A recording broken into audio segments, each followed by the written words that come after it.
Hello.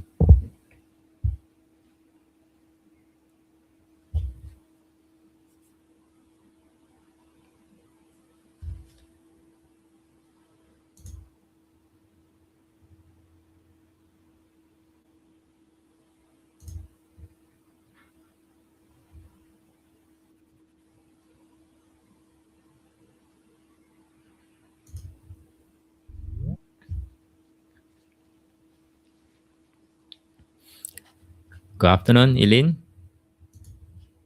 Good afternoon, Sam.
All right, now it's 1:59. Let's wait for the rest to come in. Just do a quick sound check.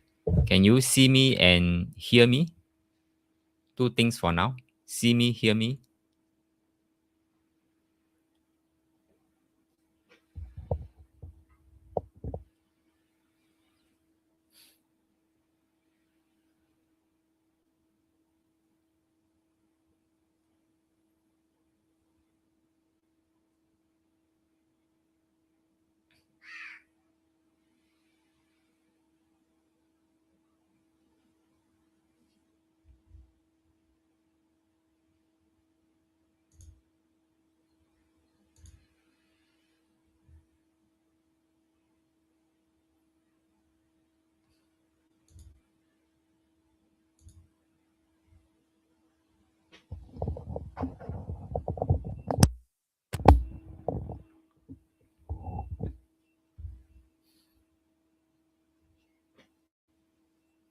Testing.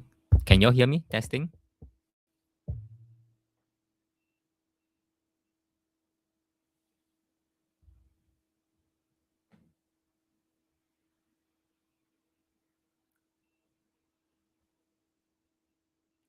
Okay, good. Thank you.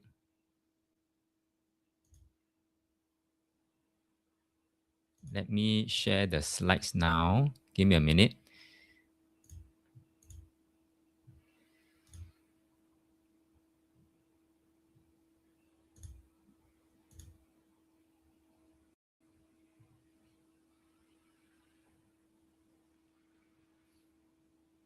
Okay, can you see the slides now?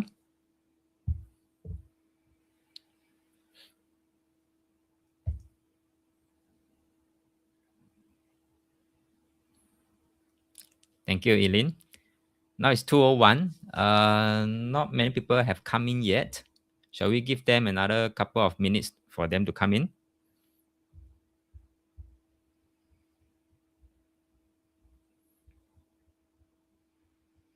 Thank you.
Okay, meanwhile, if you have any questions, feel free to ask.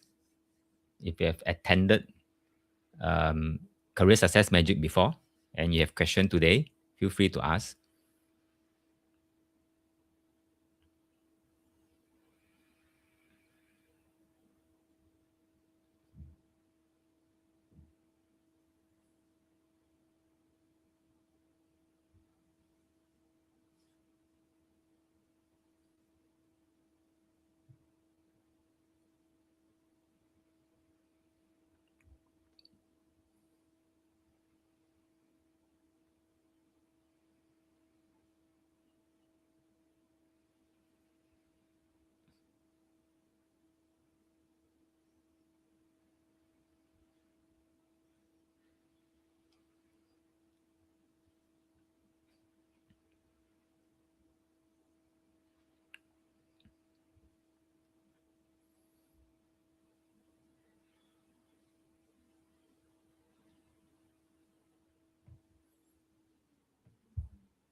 Oh, what happened to the rest of the students?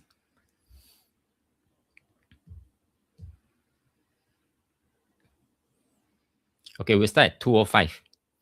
Whether anyone come in or not, we'll start at 2:05. If no one else comes in, then it's only the three of us today.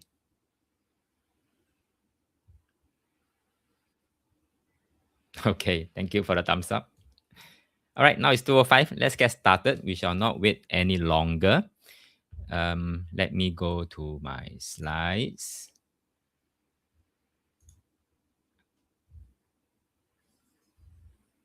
Okay, let's get started. Huh? All right, good afternoon and welcome to Career Success Magic. So I'm very excited you are here because we are about to cover what we are about to cover today. Can truly change the way you experience career growth forever.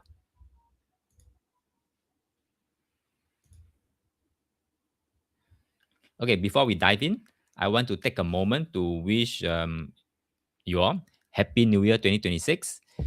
You didn't just walk into a new year, you stepped into a new cycle of energy, opportunities, and directions. So, most people enter a new year hoping things will change, but you are here to make things change intentionally, strategically, and energetically. So, as we begin this class today, I want you to drop last year's limitation, drop last year's frustrations and last year's self doubt.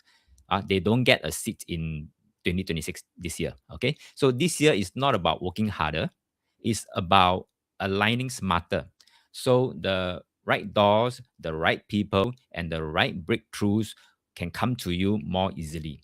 So let's make 2026 the year where your success finally feels inevitable. Let's cover a few quick housekeeping notes to make this session smooth and enjoyable for everyone. Number one, first, all of you be muted lah, except me. This is to minimize distraction. Okay, if you are not muted, please go ahead and do that now. Thank you. Number two, this entire session will be recorded so you can revisit any part later. No need to scribble every detail, just focus on being present today. And number three, if you need to open or close the chat box, just click the chat button. You can see the chat button either at the bottom or on the side. Okay, so speaking of chat, if you know just feel free to type in the chat your questions, your opinions, whatever comments that you may have. Right. So now that we've got that sorted, let's get ready to jump into the good stuff. Now, let me start by breaking a common myth. Most people believe that to advance in their careers, they need to chase more certification, they need to chase for more networking, or network harder, or rewrite their resumes over and over again. But what if I told you that's not the secret to unlocking career success? Instead, a tiny shift in your workspace, not your resume, could be the game changer you have been looking for. And today, I'm going to show you exactly how to make that shift. So, if you have ever felt stuck in your job, got overlooked for promotions, or just drained by work, you are in the right place today. Type yes if this is what you want.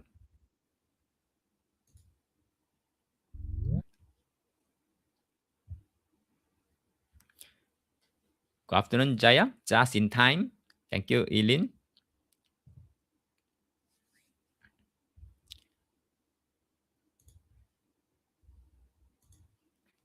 All right, so your life will transform because I'm going to guide you on this very practical and magical journey step by step so that you won't get lost in your vision and be guided on practical steps to manifest them. Now, we are not just talking about productivity hacks in this workshop or any generic career advice. Instead, we'll be using the law of eating manifesting, infused with I Ching Feng Shui to align your personal energy with the unseen forces that shape your career path. The truth is, your workspace is a mirror of your energy. So the way you set up your desk, the way you sit, and how energy flows around you can either supercharge your success or silently drain your career potential. So all these components are built into this 3-hour workshop today. So once again, welcome everyone. I'm Kun Leong, your guide for today's workshop. I'm an eating life coach, trainer, and author. And for the past 13, 14 years, I've helped people achieve positive, transformative, and lasting change using the ancient wisdom of eating and its powerful life tools. So many people see me as more than just a feng shui master. I'm an eating life coach who helps you unlock what's already within you. So, because the truth is, success isn't about adding more things to your plate. Sometimes, all it takes is a small 1-degree shift to create a massive breakthrough. And today, that's exactly what we are going to do. By the end of this session, you'll see how a simple tweak to your workspace, not your resume, can skyrocket your career growth. You'll also learn how to harness the law of I Ching manifesting and I Ching Feng Shui to align yourself with career success effortlessly. If you ask me what's my personal mission, it's very simple. 2 areas. Number one, make a positive and transformative difference in your life each day. And number two, make eating easy and practical for real world success. So before we dive in, I have two simple learning house rules, for every workshop or seminar that I conduct. So here are these tools. Rule number one, don't believe a thing I say. Yes, you heard that right. Don't take my word for it. Test it for yourself. Everything I share today isn't meant to be blindly accepted and followed. Instead, experience it. I'll encourage you to experience it. I encourage you to apply it, and then you see the results firsthand. So that's how real transformation happens. So that's rule number one. Don't believe a thing I say. Now, rule number two, learn with a growth mindset. Coming into this workshop with curiosity, be open to shifting perspectives, be open to trying new approaches, and be open to letting go of limiting beliefs. Now, growth happens when we step outside of our comfort zone, even just a little. I also want to share a quick disclaimer that's important for you to understand. Your level of success in attaining the results we discussed today will depend on a few key factors, namely three. So, number one, your level of understanding of the various fundamentals, concepts, and techniques that we'll cover today. Number two, your circle of competence in the subject matter, how familiar you are with the principle that we are exploring. And last but not least, the time you devote to the training and the practices, and then applying what we have learned today. So these factors can vary greatly from person to person, which is why I cannot guarantee your success. This workshop is designed to provide you with the tools and insights to make powerful shifts. But how you apply them is ultimately up to you.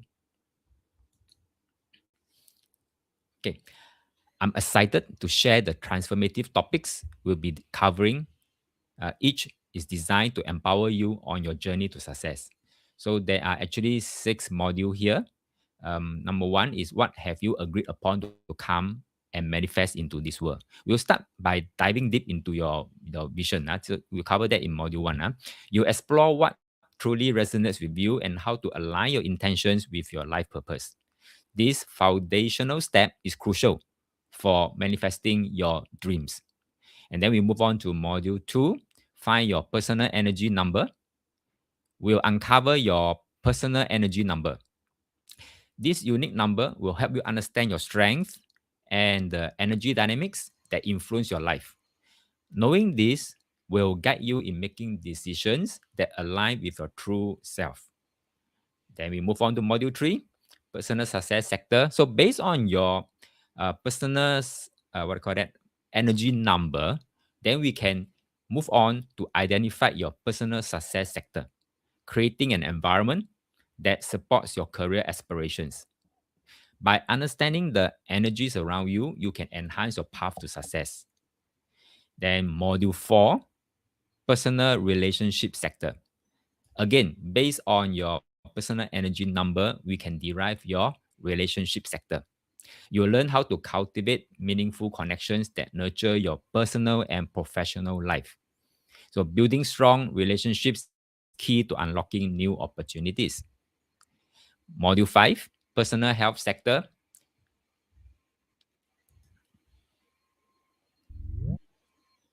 Give me a minute.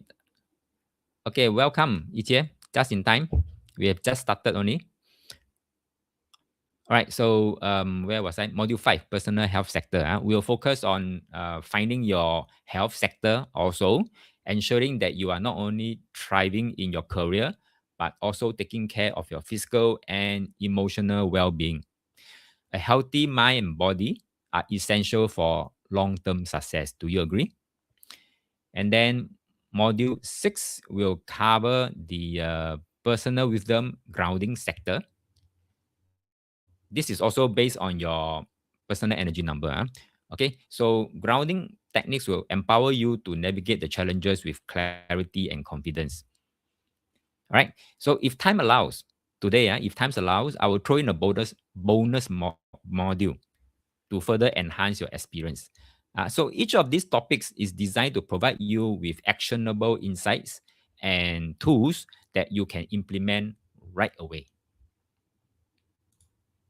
So with that said, let's roll up our sleeves and get to work on creating the career breakthroughs you truly desire. Are you ready to dive in? Type yes in the chat. Thank you, Jay. Thank you, Eileen. Okay. Now, before we jump into, thank you, Ichie.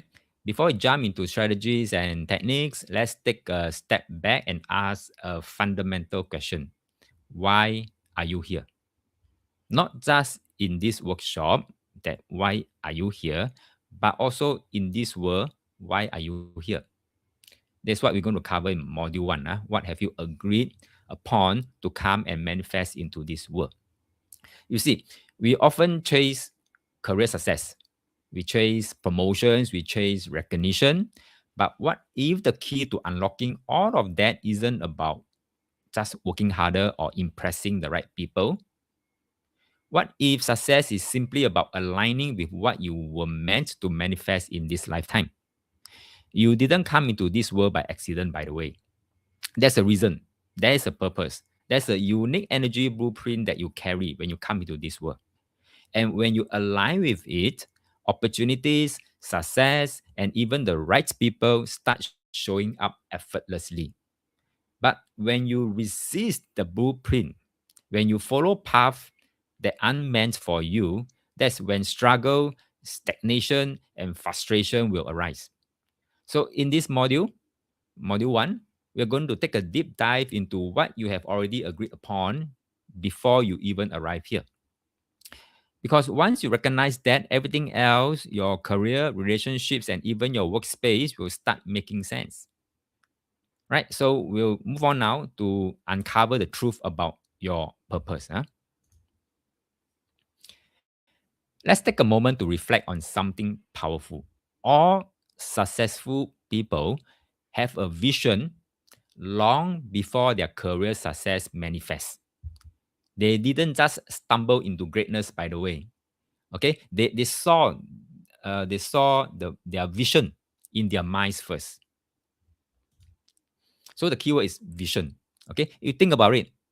Now I've shown you some examples in these slides here. Look at Bill Gates.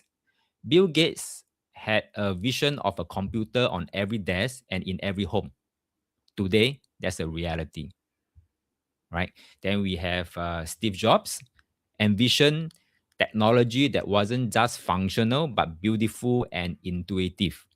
And the result of that, Apple revolutionized the world with iPhone. Okay. And then the third one, Lee Kuan Yew.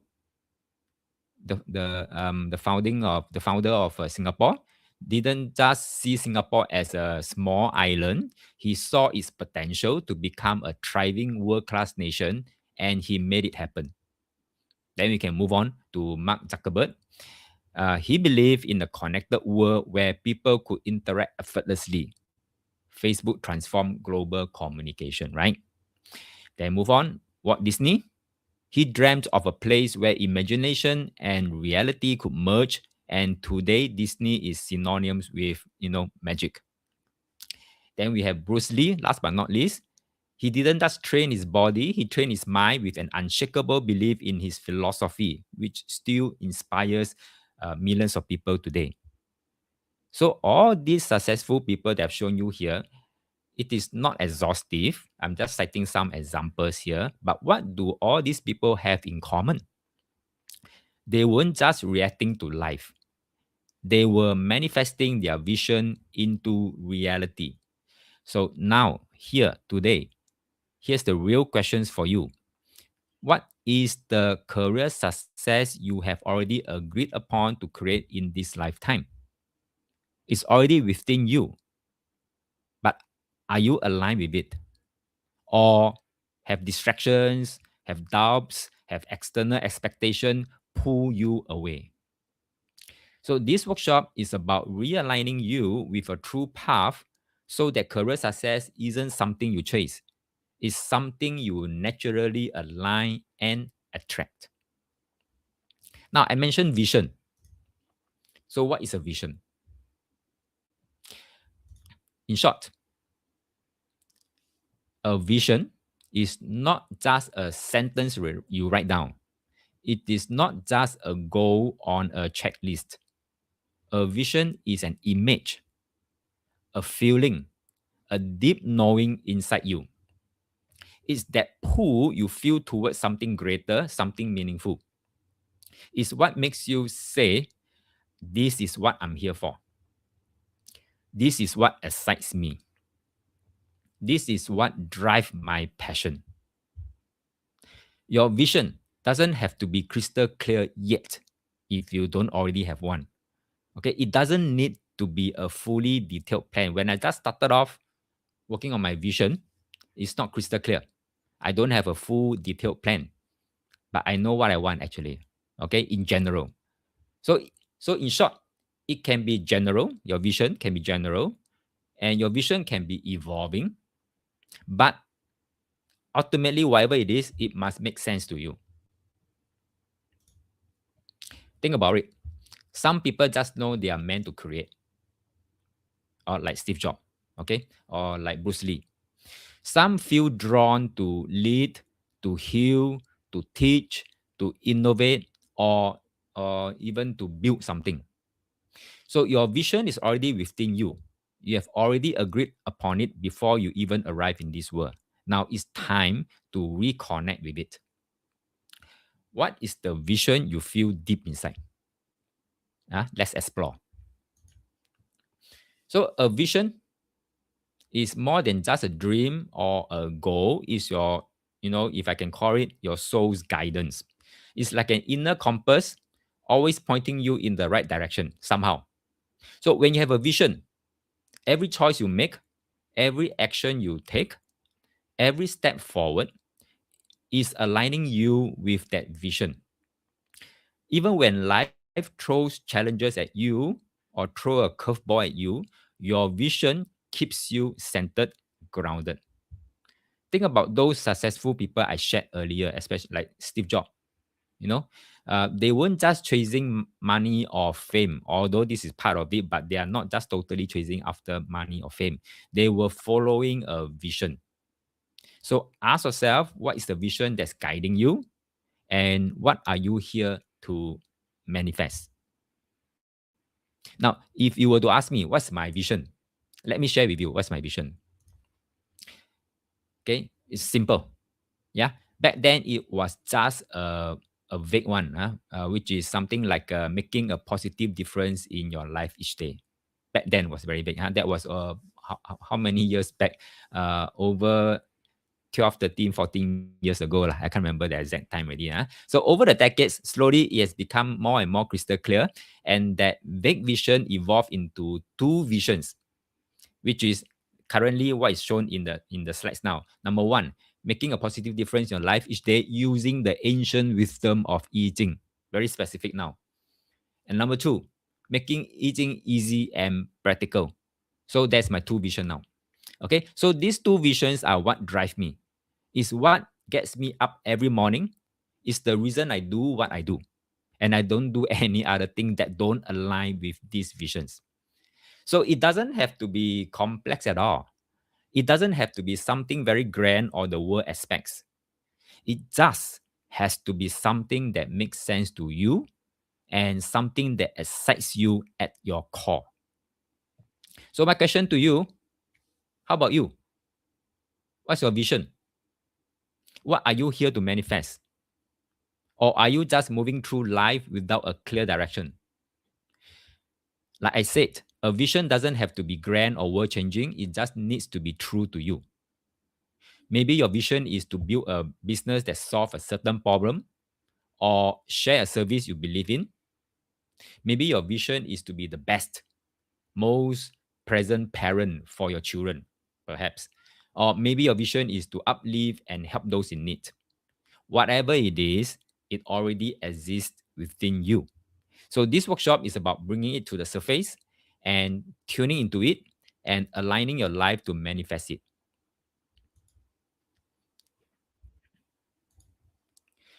So vision can feel so subjective, yet it is deeply personal, something that resonates at the core of your being. And here's a challenge. Most of the time, here's the challenge. The biggest challenge is don't let other people's opinion drown out your vision. So, how many dreams have been abandoned because someone said that's not practical or someone said that's not possible? So, over time, if we are not careful, we stop listening to our inner voice. We forget what we once long to create, once we long to become, or we long to manifest. So today, I want you to reconnect with that vision because it was never lost. It's just waiting for you to remember it. Now, let's take a moment to reconnect with your vision with this simple exercise. Right? So this exercise is called set your vision. So follow me along because outside of this workshop, I don't think you will ever want to do this exercise. Since you are here, you're stuck with me, right? And you're spending this 3 hours with me, might as well you do it. Maybe there's some aha moment that you may have. So follow me along. Bring along a paper, pen, grab some pen, paper quickly so that we can start this exercise. Right, so there are a few steps here. Let's go through step one first. Now, take 2 minutes to write down your vision for your life.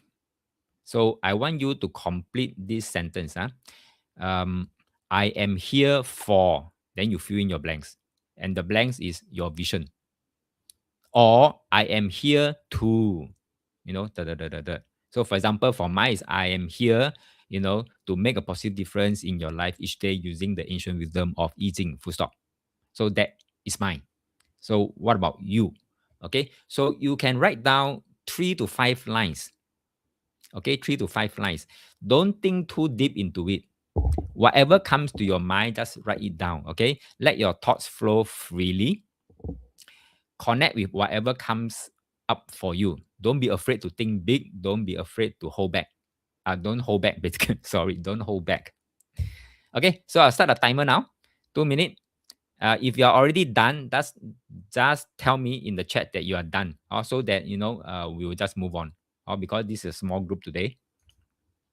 Okay, I've started the timer. So write it down.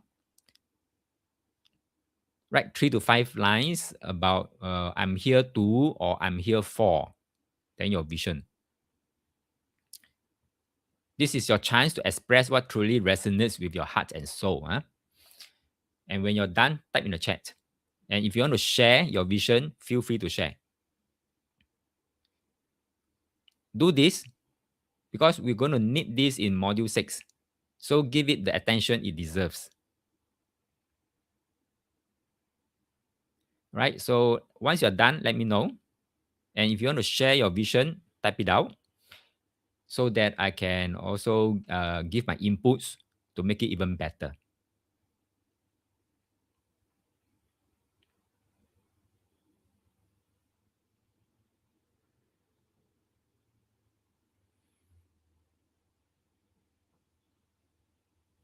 One minute left.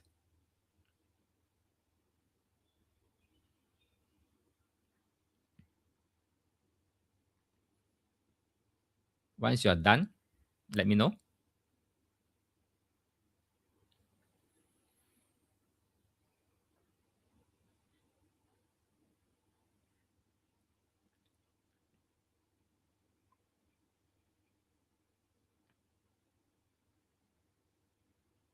$30 left. And for those who are done, if you want to share your vision, feel free to share it in the chat.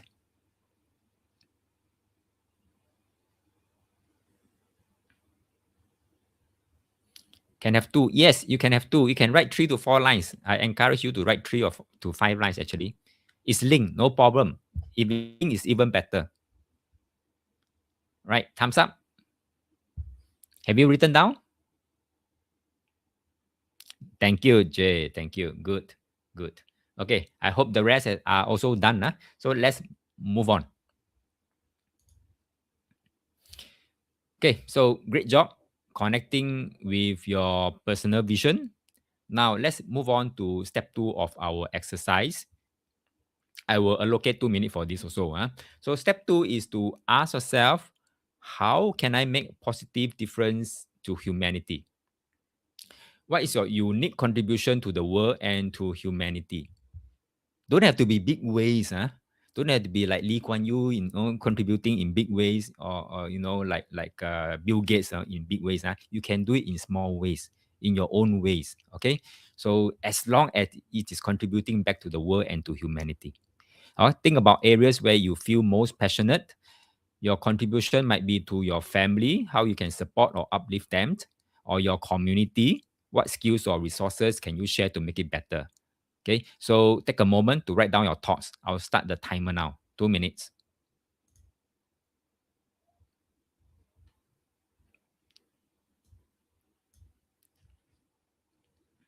This isn't just about grand gestures. Even small, everyday actions can create a ripple effect of positivity. So what I'm doing now today is also not something very grand, but it's something that's within my limit, within my means. And I think this is where I can help. And I do coaching, I do teaching. This is the areas that can help to contribute towards the world and to humanity in small ways. So what's the legacy you want to leave behind? Right? How do you envision making the world a better place? Write it down and explore how this contribution tie back to your overall vision that you have written down just now. So my example, I've given you my example. I can offer my coaching services. I've offered my courses. I can share what I know, via seminars, books, maybe live stream and things like that. So if you're done, let me know also. And if you want to share yours, feel free to share also. Well, Jay, fast. Thank you. The rest, all done?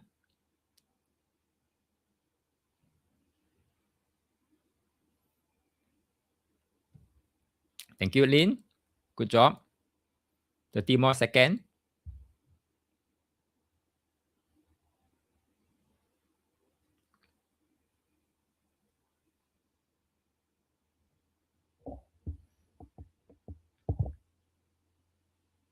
15 more seconds.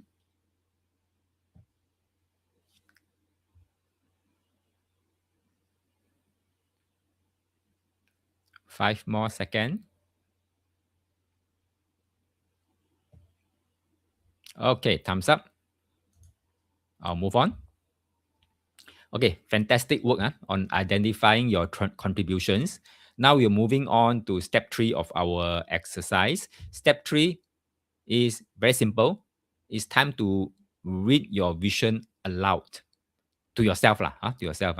Okay, so remember those statements that we have written down in step 1. What I want you to do is I also give you 2 minutes. You choose, for example, you have written down 3 to 5 statements. Okay, I want you in step 3 to choose a statement that resonates most with you from what you have written.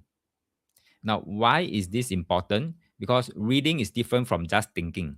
When you speak your visions into the world, you are bringing it to life. You are speaking it into existence. So take a moment to read your visions out loud. That means all your 3, 4, 5 lines, whatever, how many you have written. Okay, let the words flow with intention. And as you do this, pay attention to how it feels when you read aloud each statement. Okay, I'll start the timer now. Do it. Which statements resonates the most with you? If it resonates, go ahead and put a tick next to that statement. This simple act of speaking your vision is very powerful. It strengthens your commitment to manifesting it in your life. Now, when you're done, let me know. And when you're done, take a deep breath and feel the energy.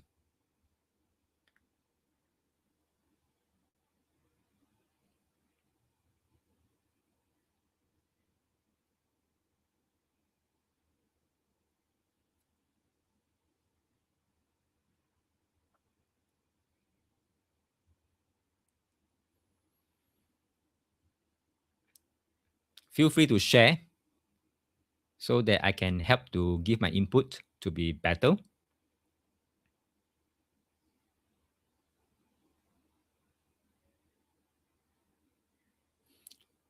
So you may have, out of the 5, you may have ticked 2 or 3 statements that resonates with you the most. That is fine. That is fine. You don't have to confine to just pick one. Not at this step.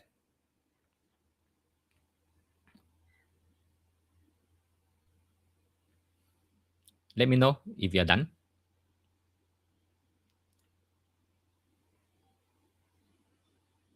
Thank you, Jay. Fast, very fast.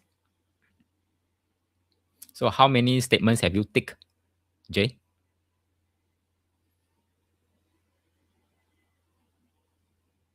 All. Is it all? LL means all? Oh, okay. Thank you. Very good. Okay, thumbs up. No problem, Jay. So Lin, you are done also?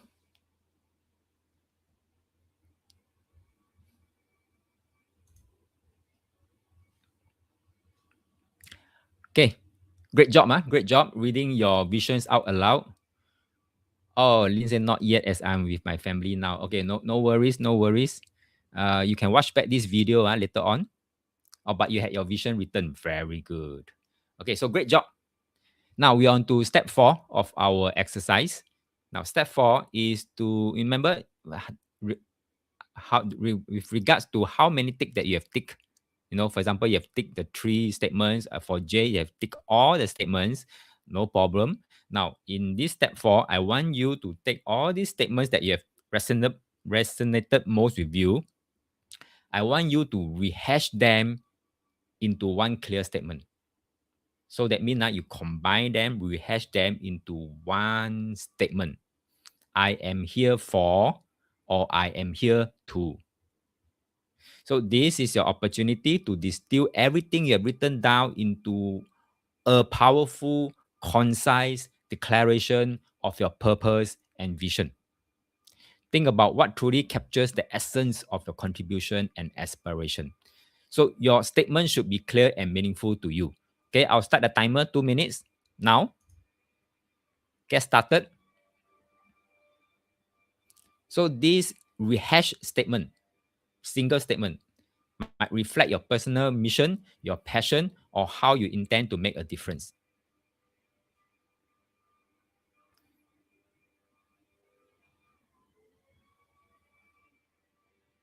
So this rehash statement will serve as a guiding light as you move forward, not just in this workshop, but in your life. So when you're ready, I would love to hear some of your statements. Okay, no problem, Ijie.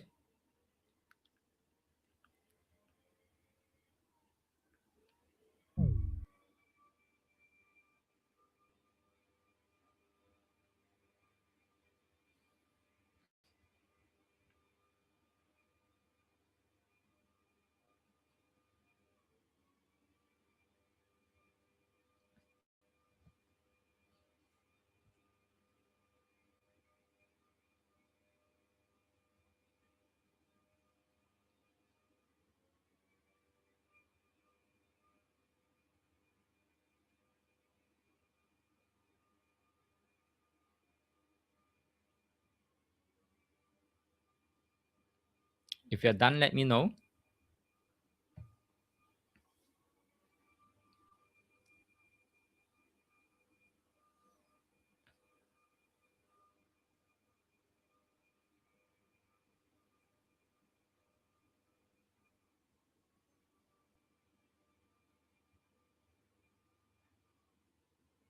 Fifteen more seconds.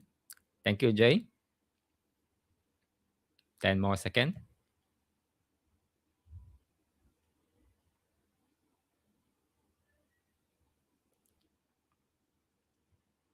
Thumbs up. Great. Now you have crafted your powerful vision statement. Let's talk about how to keep the energy alive every day. So what you're going to do, I'm going to offer you, two steps. So daily practice, this daily practice to keep the energy alive every day. So step one is I encourage you to do this every morning. Start your day by repeating your vision. So begin with I'm here for or I am here to, then your vision. Okay, so recite your vision statement aloud every morning. This simple act of repetition is incredibly powerful. It reinforces your commitment to your purpose and aligns your mindset with your goals. By doing this, you are reminding yourself of your unique contributions and the impact you wish to make. This is daily practice step one. And then let's move on to step two, daily practice step two of your, what did I say? Daily practice. So in addition to repeating your vision every morning, I want you to speak this powerful affirmation aloud. That means step one is to recite your your vision, right? Your vision statement. Once you have done with that, then straight away quickly go to step two, and then you also speak this powerful affirmation aloud. And what is that statement? Is show me the steps and lead me in my daily life to manifest this vision. I repeat, first of all, every morning you speak out your vision statement, then follow by this statement. Show me the steps and lead me in my daily life to manifest this vision. So basically what we are trying to do here is you are not only expressing your commitment to your vision, but you are also inviting guidance and clarity into your life. This simple request opens you up to the opportunities, to the insights and actions that will help you bring your vision to reality. Trust that the universe will respond to your intention because it works every time. You may start to notice signs, you may start to notice synchronicities or even ideas that guide you toward manifesting your goals. So make this a part of your morning routine, a moment of connection with your purpose and an invitation for guidance. Now, in previous workshops, in previous runs, I have students coming up and says that what if uh, I don't have a clear vision after completing this exercise? Now, if that happens to you, first and foremost, don't get discouraged. It's perfectly okay if you're not sure about your vision right now. Sometimes clarity takes time, and that's part of the journey.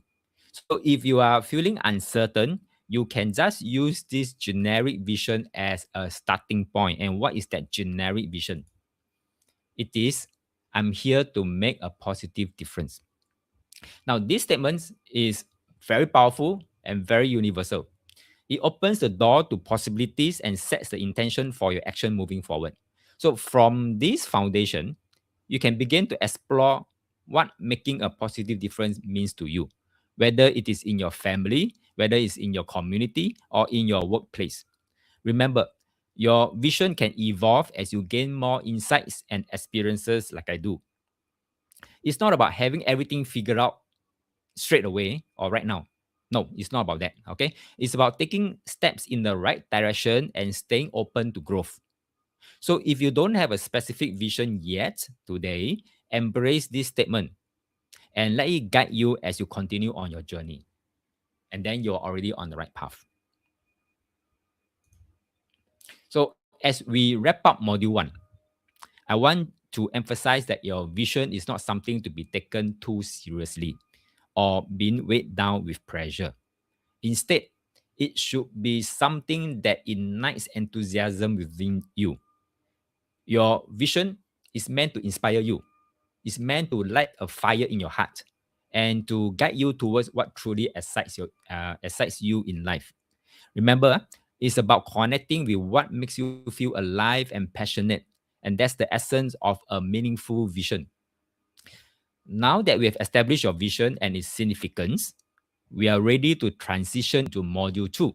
Find your personal energy number.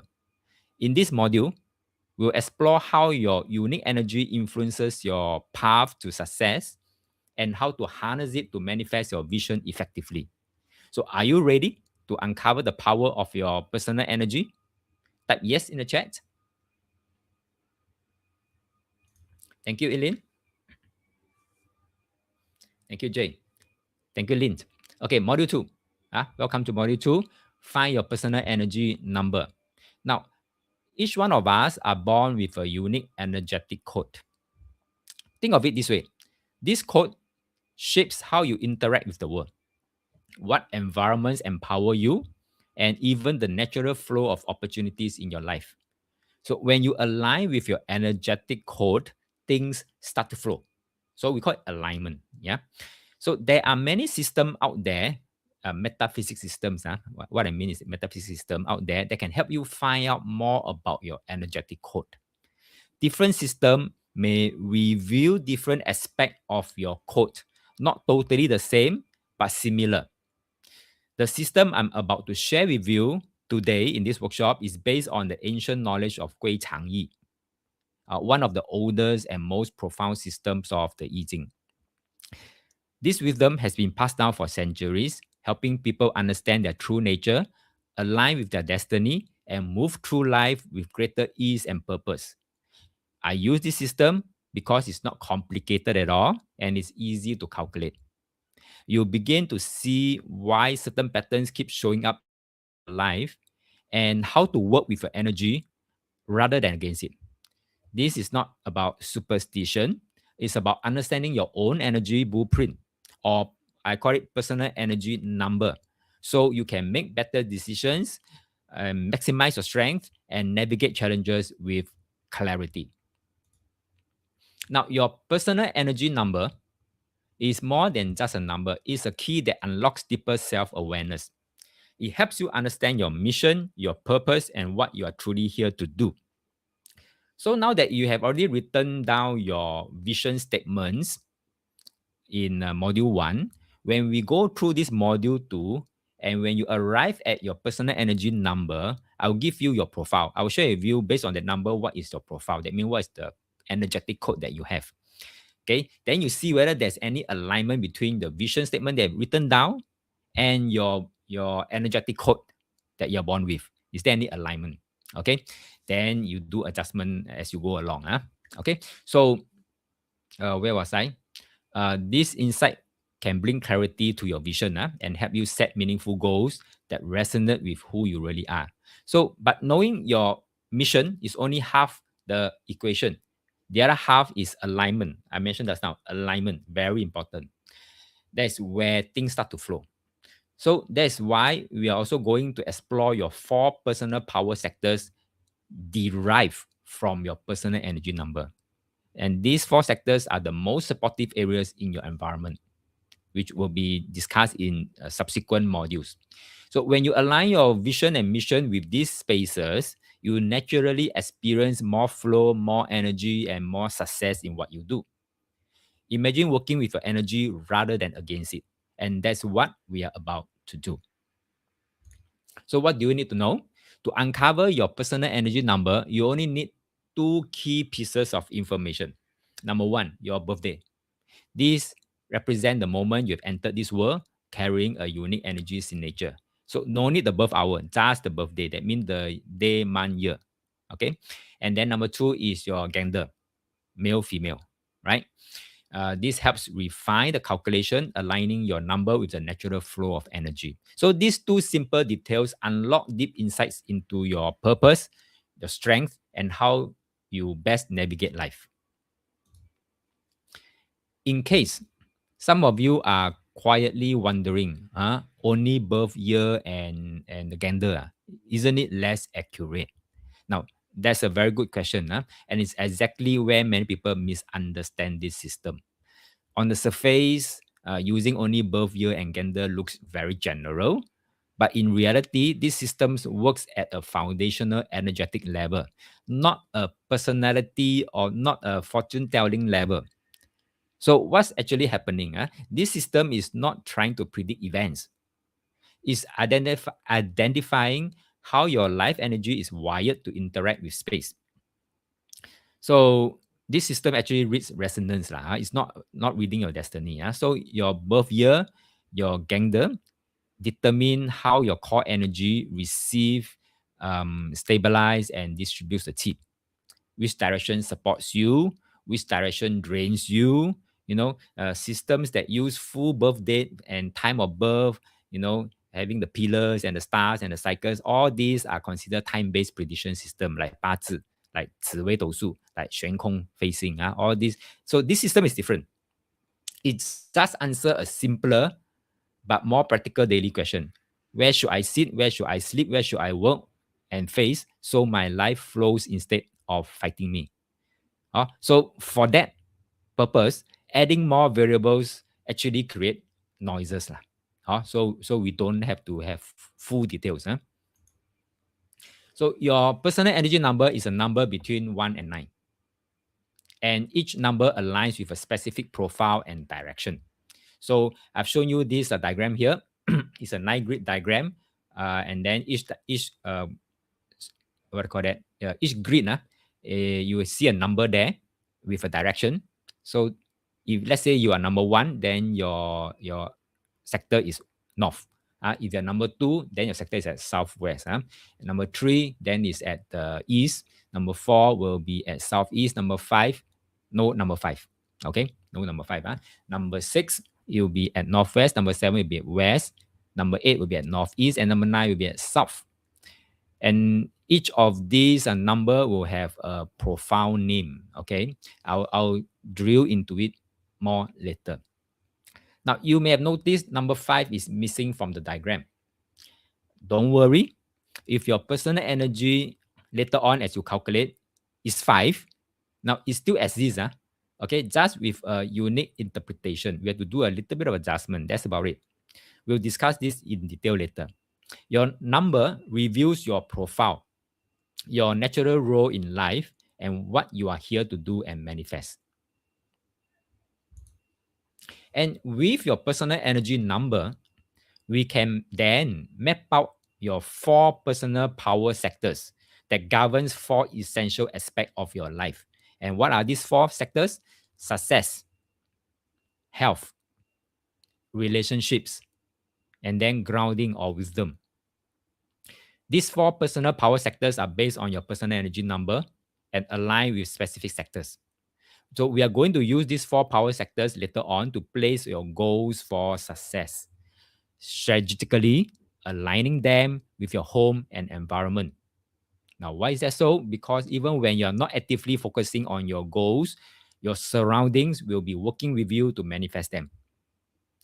before we explore how to unlock the full potential of these 4 power sectors in your life, we need to help you find your personal energy number first. So are you excited and ready to find your personal energy number? Type yes in the chat if you are. Thank you, Eileen. Thank you, Eileen. Okay. We will first walk through an example of a male born in 1994. Thank you, Jay. After that, we'll do the same for a female. So we'll use a male example first. Huh? Now, important note,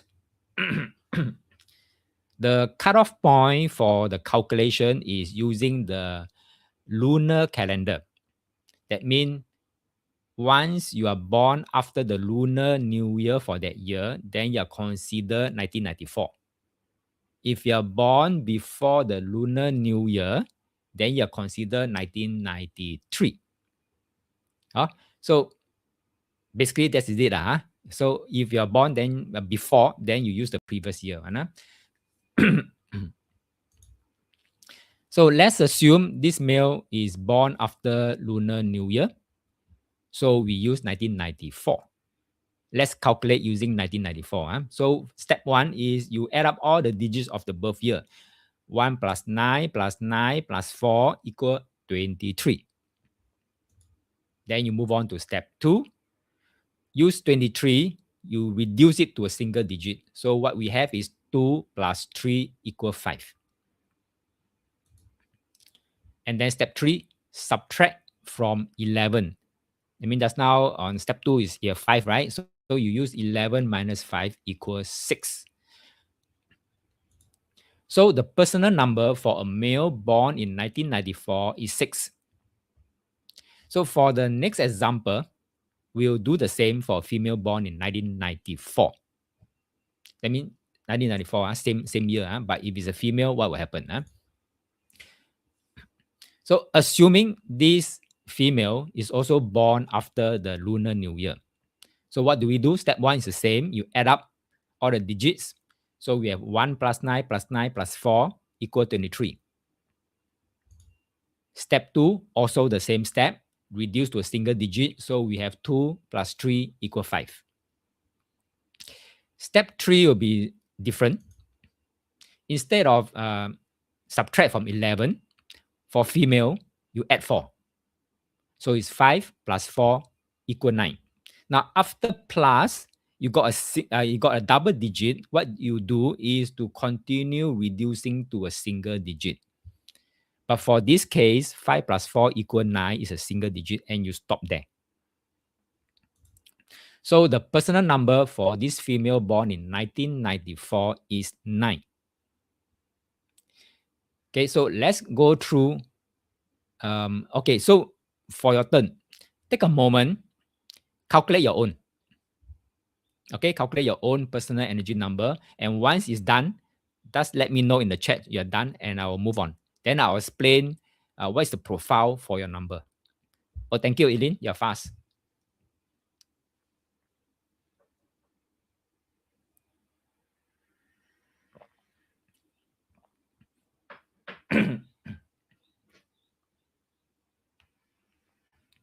Okay, Lin is asking, how about those in 1972? Same thing. Do these 3 steps. So step 1 is you plus 1 plus 9 plus 7 plus 2 equals something, right? And then reduce it to single digit, right? So let's do it. Okay. 1 plus 9 plus 7 plus 2 equal 10, 17, 19, right? Then step 2 is to reduce it. 1 plus 9 equal 10, right? Equal 10. So 10 is double digit. So you reduce further. 1 plus 0 equal 1. Okay. Then you go to step 3. You minus from 11, right? You minus from 11. 11 minus 1 equal 10, right? So 10 is also, what do you call that? Double digit. So you reduce to single digit is 1. Yes, that's right. Okay. This is qua number. That's right, Jay. This is qua number. We call it qua number. Yeah. Okay. Now that you you have found your personal energy number, then I'll run through the 9-number profile. And then when it comes to your number, so you pay more attention. Huh? Okay, let's go through some examples of calculation some more as we move on with each profile. Now, let's say this is a female born on 4th October 1950, female. So if I check back the Chinese calendar, this is after Lunar New Year, obviously. So we will use 1950. So what we do, step 1, 1 plus 9 plus 5 plus 0 equal 15. And then step 2, reduce, okay, to single digit. So 1 plus 5 equals 6. And then step 3 is to add 4 to it. So 6 plus 4 equal 10. But because 10 is a double digit, you reduce it further, become 1. Okay, become 1. So for this female born on 4th October 1950, her personal energy number is 1. That's it. So for personal energy number 1, then you refer back to this diagram here. Personal energy 1 is located in the north, and it carries the profile of fortune creator. Okay, so this is just a generic profile name called fortune creator. Okay, now what does this mean? So if you are number 1, listen closely. You have a natural ability to create fortune. This includes wealth, opportunities, and abundance, not just for yourself, but also for others. You understand that wealth is more than just money. It's about value, it's about impact, and it's about personal growth. You find joy in helping others level up, whether in their careers, whether in their finances or personal potential. If this is your number, recognize that you have the power to manifest abundance and uplift others along the way. Anyone, number 1? So here are some suggestions for career alignment. So if what you're doing right now falls under this list, then you're probably already aligned. Okay, so I'll split them into 2 categories. One I call direct, the other one I call indirect. Direct is where you are the one creating all these values. Indirect is you are indirectly helping others to create those values. So under direct, you have investment, wealth advisory, financial planning, venture capital, angel investing, all the big names. Okay, business development, asset or fund management, strategic partnerships. So you don't just earn, you grow ecosystems. All right. So if it's indirect, you'll be like career coach or mentor, leadership development trainer, life or executive coach, talent development, HR strategies, organizational transformation consultant. So for indirect, you help people become more and money follows. So I give you a real life example. I'm not sure how many of you know this lady, Claire Chang. This birth date that I share with you belongs to her. Okay, belongs to this Claire Chiang, a Singaporean entrepreneur and activist and the co-founder of the hospitality group called the Banyan Tree. I'm sure you heard about Banyan Tree, yeah? All the resorts are under her. So her personality number is 1, which aligns with fortune creator profile. So her life and work reflect the key traits of a fortune creator. She built a thriving business, not only generates wealth, but also uplifts communities. She believes in creating sustainable opportunities for others through her work in hospitality and social activism. Her impact goes beyond financial success. She actively advocates for women's empowerment and sustainable tourism. So this is a great example of how personal energy 1 manifests in real life, creating value, generating abundance, and elevating others. So this is number 1.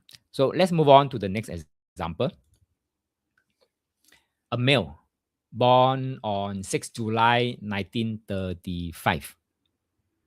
So last check, this date is after the Lunar New Year. So we use 1935. So again, the same 3 steps for male.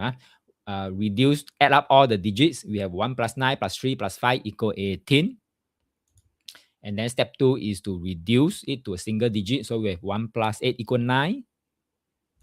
After that, then you subtract from 11. So we have 11 minus 9 equal 2. So for this male born on 6 July 1935, his personal energy number is 2. So let's look at the profile. So if you are number 2 for males, if you are number 2, then listen closely. So based on the calculation, like I said, this male that I've shared with you is 2. So 2 is located in the southwest and embodies the profile of the teacher. So what does this mean? Individuals with this energy number love to share knowledge and information with the world. They often take on roles such as writers, bloggers, educators, preachers, teachers, and anyone passionate about teaching others. So they have a natural gift for communication and a deep desire to empower those around them with their insights and wisdom. So people with number 2 thrive when they are helping others grow and learn. They find fulfillment in facilitating understanding and nurturing potential. Okay, so this is a non-exhaustive list of career alignment. So it could be writer, author, blogger, content creator, educator, teacher, lecturer, trainer, facilitator, preacher, spiritual teacher, workshop leader, course creator, podcaster, whether it's for educational or for reflective kind of tools, topics, all this is under personal energy number 2. Now, this birthday that I shared with you for the purpose of this calculation actually belongs to this person, belong to the 14th Dalai Lama. So this example of the what do you call that, number 2 teacher. Okay, anyone number 2? If not, then let me move on to another example. This time is a male again, born on 17 January 1962. So if you see dates around January, February, you better check the Chinese calendar whether when is the Lunar New Year. So in this case, I've checked. It is, what do you call that? The Lunar New Year falls on 5th February.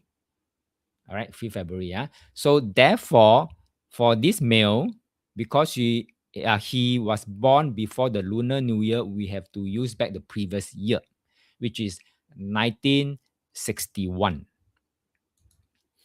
Okay, so step 1, we add up 1 plus 9 plus 6 plus 1. So in 1961, remember 1 plus 9 plus 6 plus 1 equals 17.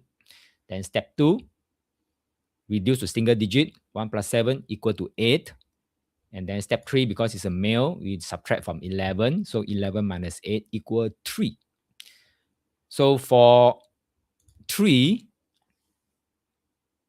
the profile is entertainer. It's positioned in the east. So people under number 3 loves to be in the spotlight, love to naturally draws attention. Okay, enjoy helping others feel more joyful, feel more confident, and boosting their self-esteem. So often, these kind of people often found in entertainment, often found in showbiz, media, public speaking, or even comedy. So here is a list of career alignment suggestions for you. If you're already one of these, then you are aligned. Okay, so things like entertainer, performer, actor, actress, singer, musician, dancer, choreographer, comedian, host, MC, TV, radio personality, or live streamer. Now, this birthday that I share with you belongs to Jim Carrey. I'm sure you know him, Jim Carrey, a perfect example of a personal energy tree in action. So he rose to fame through his expressive, high energy performance. His ability to uplift and inspire through humor aligns with the entertainment profile. So beyond comedy, he encourages personal growth and self-belief. So a true entertainer using his voice and presence to inspire and elevate others. Jim Carrey is also very good at manifesting. He didn't just dream of success, he embodied it before it even happened. So, to help manifest his dream, Jim Carrey wrote himself a check for $10 million. He dated it for Thanksgiving 1995 and carried in his wallet everywhere he went. So even though he was just starting out, he fully believed he would receive that amount. And true enough, in 1994, he landed the movie role in Dumb and Dumber. Have you watched that? And that helped him earn exactly $10 million. It's the lesson here. A personal energy tree thrives on confidence, self-belief, and visibility. So Jim Carrey didn't just act, he aligned his energy with his vision and let his belief drive his success. Right? So remember, I said the important keyword here is alignment. So I believe that after seeing 3 examples of how to calculate the personal energy number, you should now have full confidence in doing it for yourself or for others. So from here, I will introduce the remaining personal energy numbers without going through the full calculation process. So next, we have energy number 4, the project manager type, the profile, project manager, located in the southeast. And the strength is excellent at managing projects and people. Know how to start and complete projects. Highly detail oriented and loves creating strategies and structured plans. So if you belong to number 4, then here are some career alignment suggestions for you, like project manager, program manager, operations manager, strategy consultant, business planner, management consultant. So a project manager profile strives on structure and order. Remember, structure and order, ensuring everything runs smoothly from idea to execution. If this is your number, you are naturally wired for efficiency, planning, and leadership in project-based work. Now, anyone number 5? Anyone number 5? No, Okay. So if you're number 5, listen closely, because like I said, there is no number 5 in the 1 to 9 profile. So if you're number 5, what do? You need to do some tweaking. So here is where things get interesting when come to 5. Unlike the other numbers, number 5 doesn't have a fixed profile. Instead, it follows a special tweaking rule. Now, here are the 2 tweaking rules. If you're male and if you're male and you're number 5, then you will align with personal energy number 2. If you're female and your energy number is 5, then you align with number 8, the team player. Okay, so this means men with personal number 5 tend to be natural teachers, speakers, and knowledge sharers. They are here to educate, guide, inspire others through wisdom, through communication. And then on the other hand, women with number 5 are strong team players, thriving in collaborative environments and helping to build harmony and stability in groups. So if you have number 5, take note of whether you resonate more with teaching and leading or supporting and collaborating, because that's where your strength lies. Okay, let's move on. Talk about number 6. The profile name is called Innovator, which is positioned at Northwest. If you have 6, you are naturally drawn to innovation and originality. You love to invent, whether it's a new product, a fresh concept, or a better way of doing things. Your mind is always generating groundbreaking ideas. And then, not only that, you try for new ideas. Your brain never stop working. You see possibilities where others see limitations. And also, you think outside the box. So when it comes to rules, you question them. When it comes to traditions, you refine them. So you are here to bring fresh perspective and reshape the world in your unique way. Many entrepreneurs, scientists, and creative problem solvers have this profile, number 6. If this is your number, embrace your role as a visionary and a trailblazer. Okay, so let's move on to the next number, 7.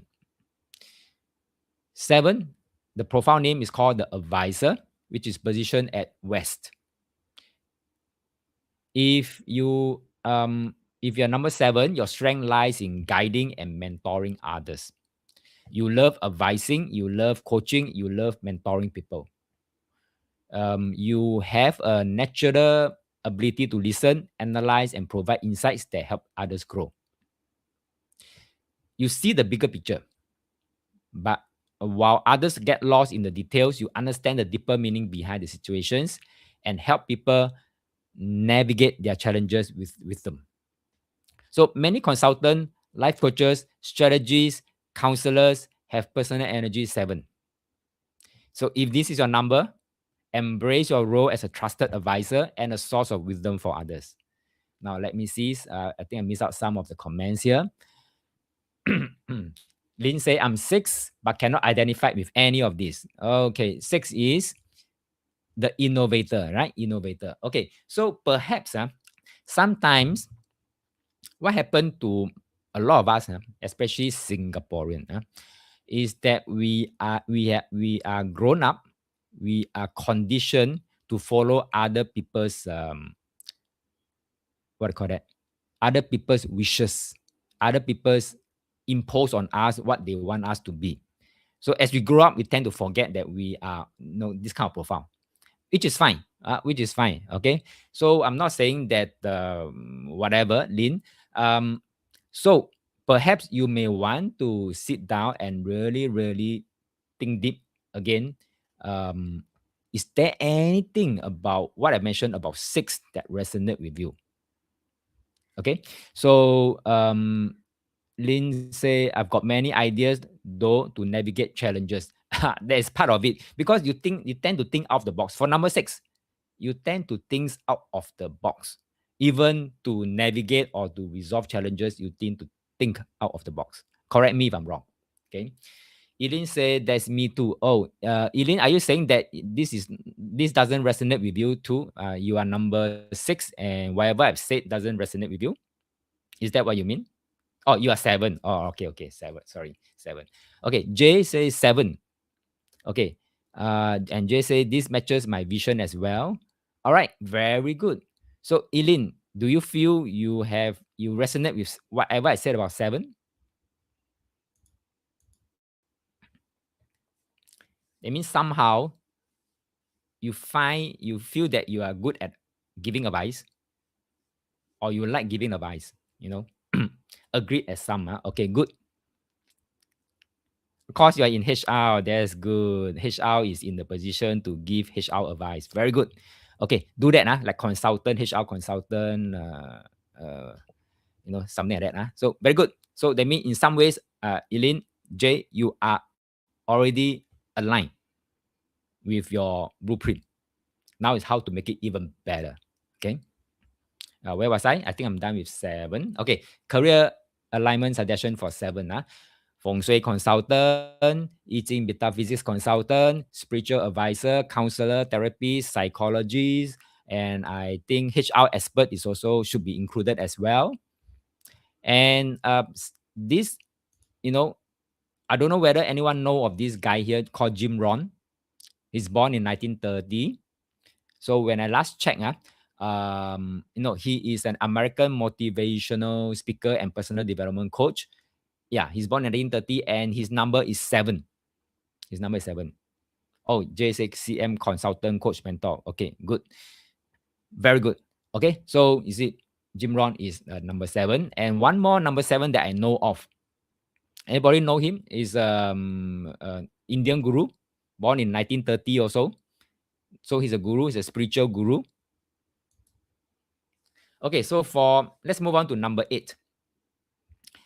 Ajay, CM consultant, coach, and mentor, is that your title? I mean your how we should describe you? Okay, very good, very good. That's what you do. Very good. Okay, so let's move on to number 8. It's called team player and it's located in the northeast. If you have number 8, you thrive in collaborative environments and have a natural affinity for teamwork. You love to see how things works together. You have a knack for understanding group dynamics and recognizing how individual strengths contribute to the bigger picture. You enjoy connecting people. You are often the one who brings people together, fostering relationships that create synergy and collaboration. You excel at networking. You thrive in social settings, and your ability to build connections makes you a valuable asset in any team or organization. So you may take on a motherly role. You care for and support those around you, nurturing their growth and well-being. So for female with number 5, this is your profile also. So let's say female with number 5, this is your profile also. Follow number 8. Embrace your ability to connect and uplift others. So your role as a team player is essential in creating harmony and success within groups. So here is a list of career alignment suggestions, not exhaustive for number 8. Human resource manager, talent development manager, employee engagement lead, community manager, people and culture director. Basically, it's collaborating. And last one, number 9, we call it the healer, which is positioned at the south. So if you're number 9, you possess profound ability to heal and support others. You are able to heal the past, whether it's helping others process their experiences or guiding them through emotional challenges.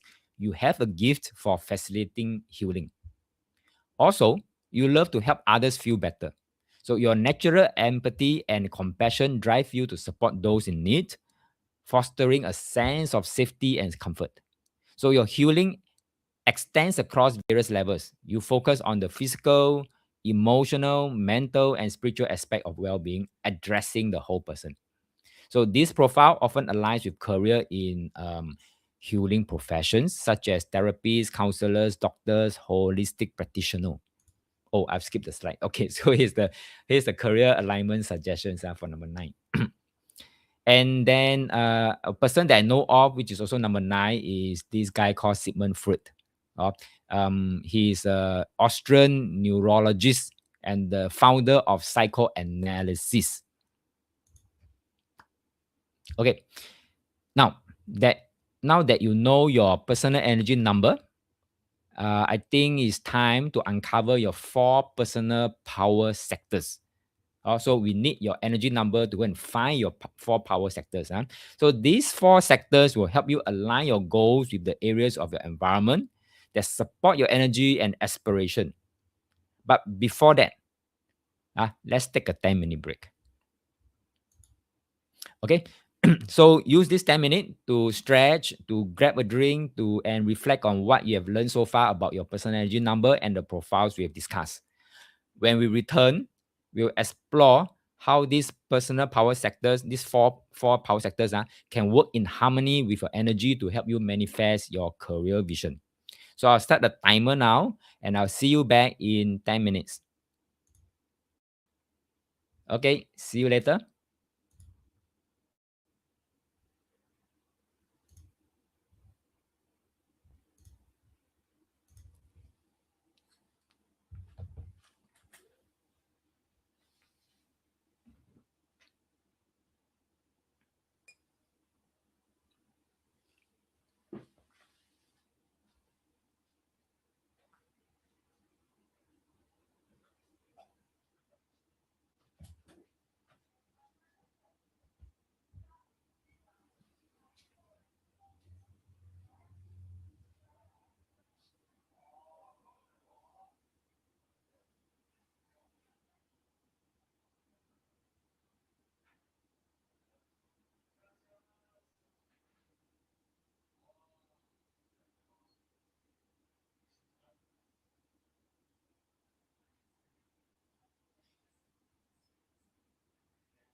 Anyone back from the break?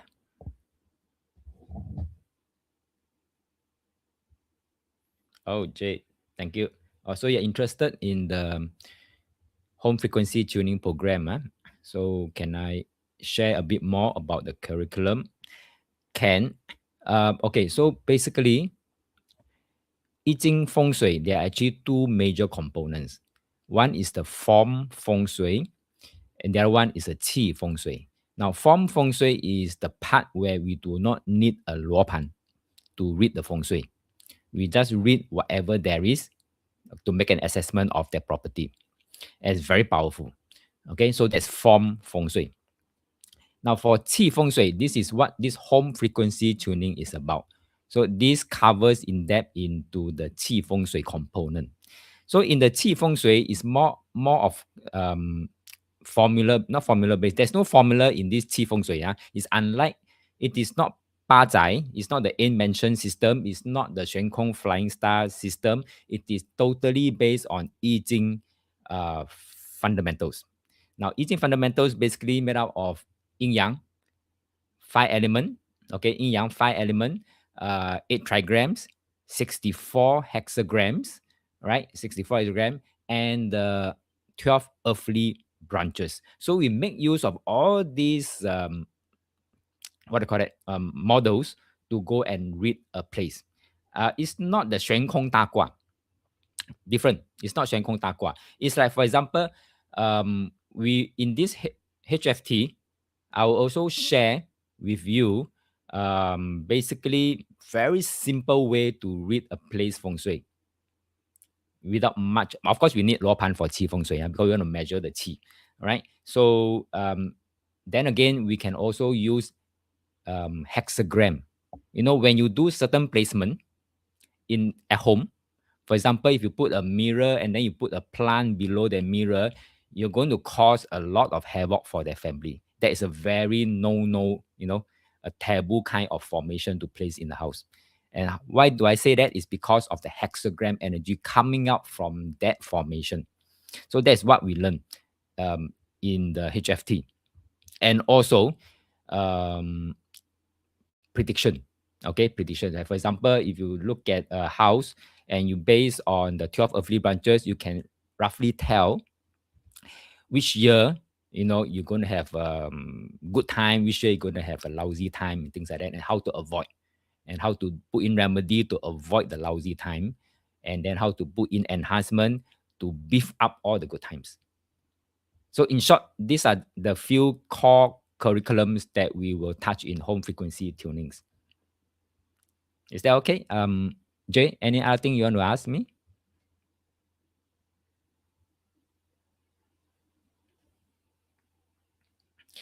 There's another part in the HFT is symbolism. This symbolism training is actually part of the form feng shui.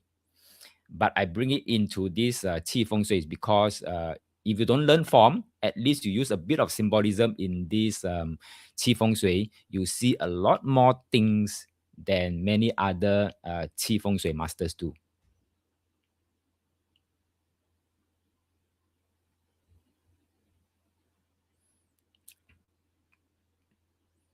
Okay, who else is back from the break?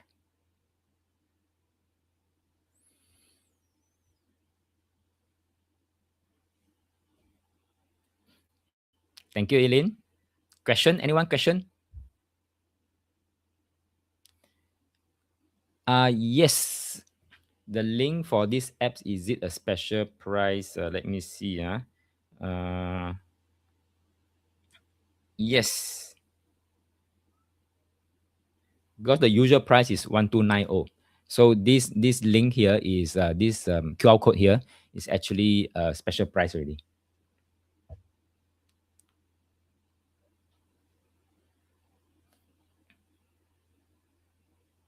Yes, it has opened. You actually can scan the QR code.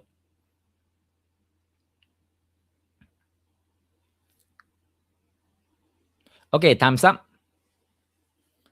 Let me see who else. Everyone's back.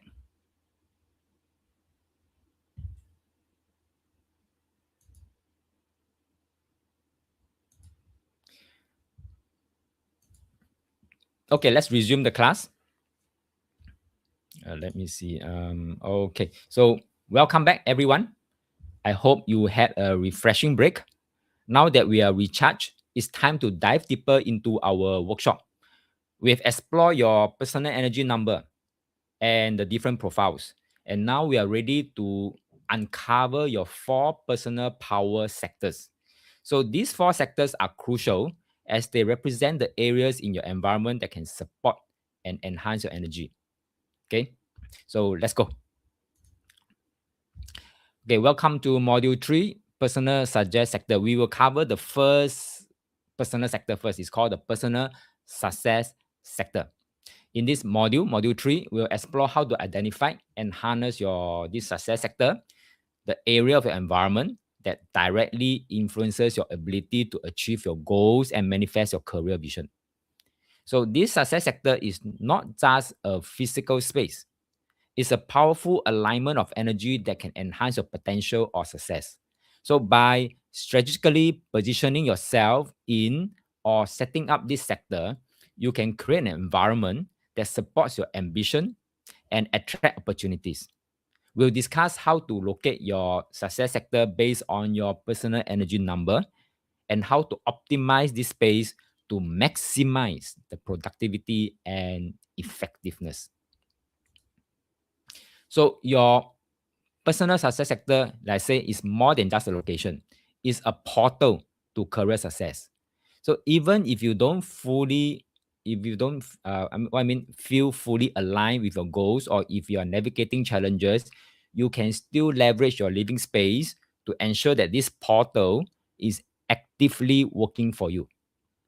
By consciously optimizing this success sector, you can create an environment that attracts opportunity and encourage positive outcomes. Think of it as a strategic advantage. Even in times of uncertainty or challenges, you can enhance your potential by setting up your space to support your aspiration. So, if you are number 1, okay, so on the left side is your profile number, your energy number. On the right side will show you if you're this number, where is your success sector. Okay, so if your energy is number 1, your personal success sector is located in the southeast. So this sector is particularly powerful for those number 1, known as the fortune creator. So by activating your southeast sector, you can enhance your potential for success, prosperity, and abundance. So this area, southeast, for number 1, will help you manifest opportunities and attract resources that align with your goals. Lynn said it can be applied to where we stay too, right? Yes, it can apply at home and at workplace. So if you're number 2, your success sector is at the northeast. So you activate northeast. For number 2, you activate your northeast. That will help with your success, your career, your goals, your visions. If you're number 3, then your success sector is at south. So for number 3 people, go to your south, activate it. I will show you how to activate it. But for now, just know based on your energy number, where is your success sector. Yeah. Number 4, your success sector is at the north. Okay, so number 4 is project manager. So for project manager, number 4, project manager, okay, go to the south for your success sector. And for number 5, remember, for male number 5, you follow number 2. Okay, and for number 2, the success sector is at the northeast. For female number 5, you follow number 8. And for number 8, the success sector is at the southwest. So these areas, will empower you for number 8, as a team player, focusing, fostering connections and collaborations, and ensuring your success. For number 6, Lin, you're number 6, right? So number 6, your success sector is at the west. So this sector is particularly significant for those number 6, known as the innovator. Number 7, I think Eileen and Jay is number 7, right? Number 7, your personal success sector is located at the northwest.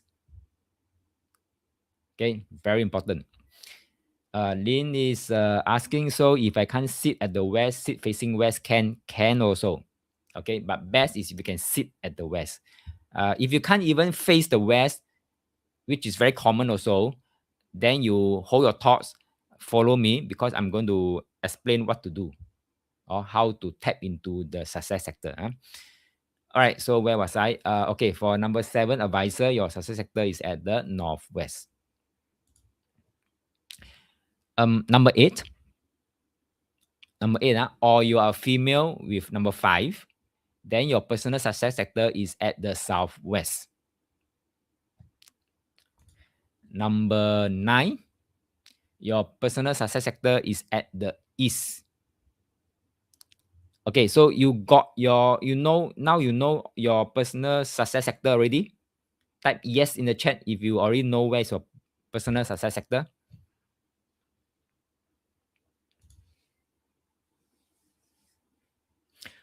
Okay, thank you, Eileen. Now that you know your personal success sector, thank you, Sam, it's time to activate it in your personal living space.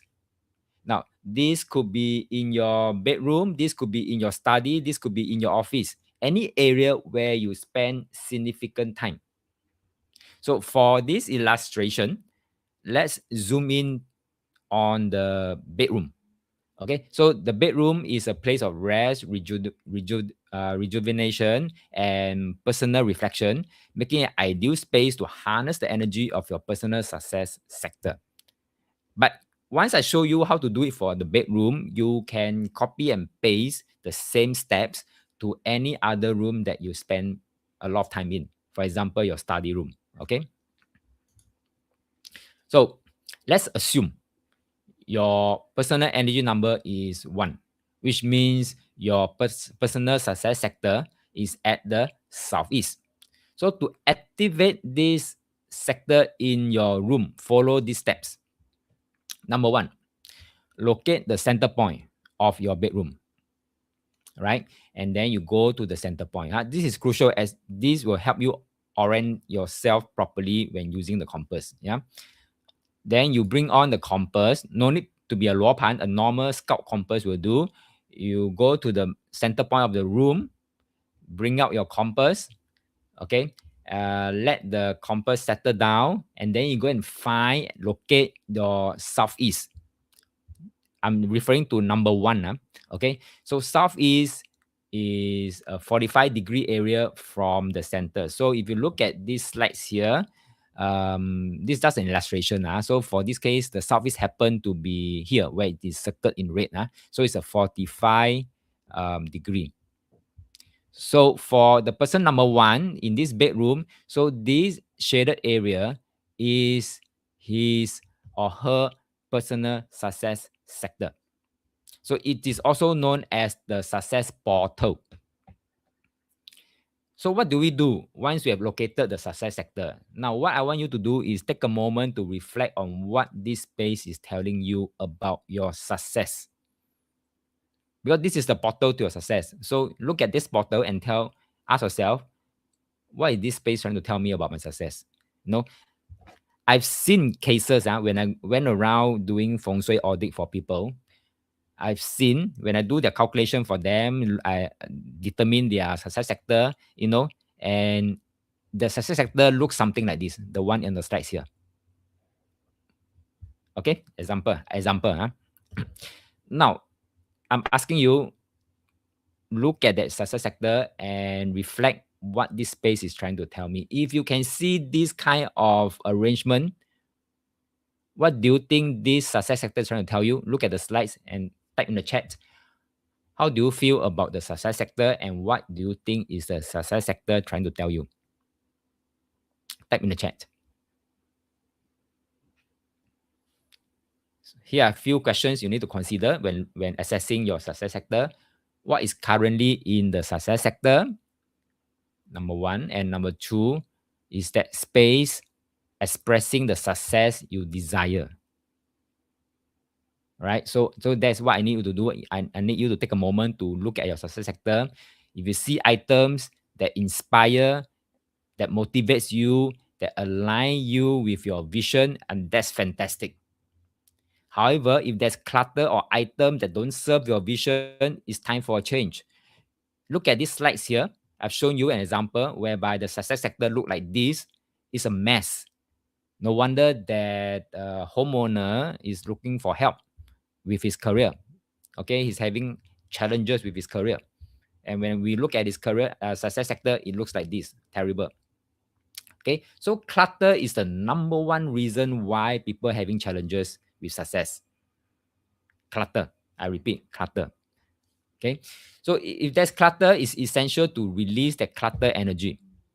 Clutter weigh you down, both physically and energetically. It may block the flow of opportunities and success from entering your life. So I want you to make your success sector clean, neat, and cluttered. That's a very number one rule.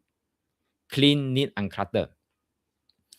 Remove any items that no longer, that don't resonate with your vision of success.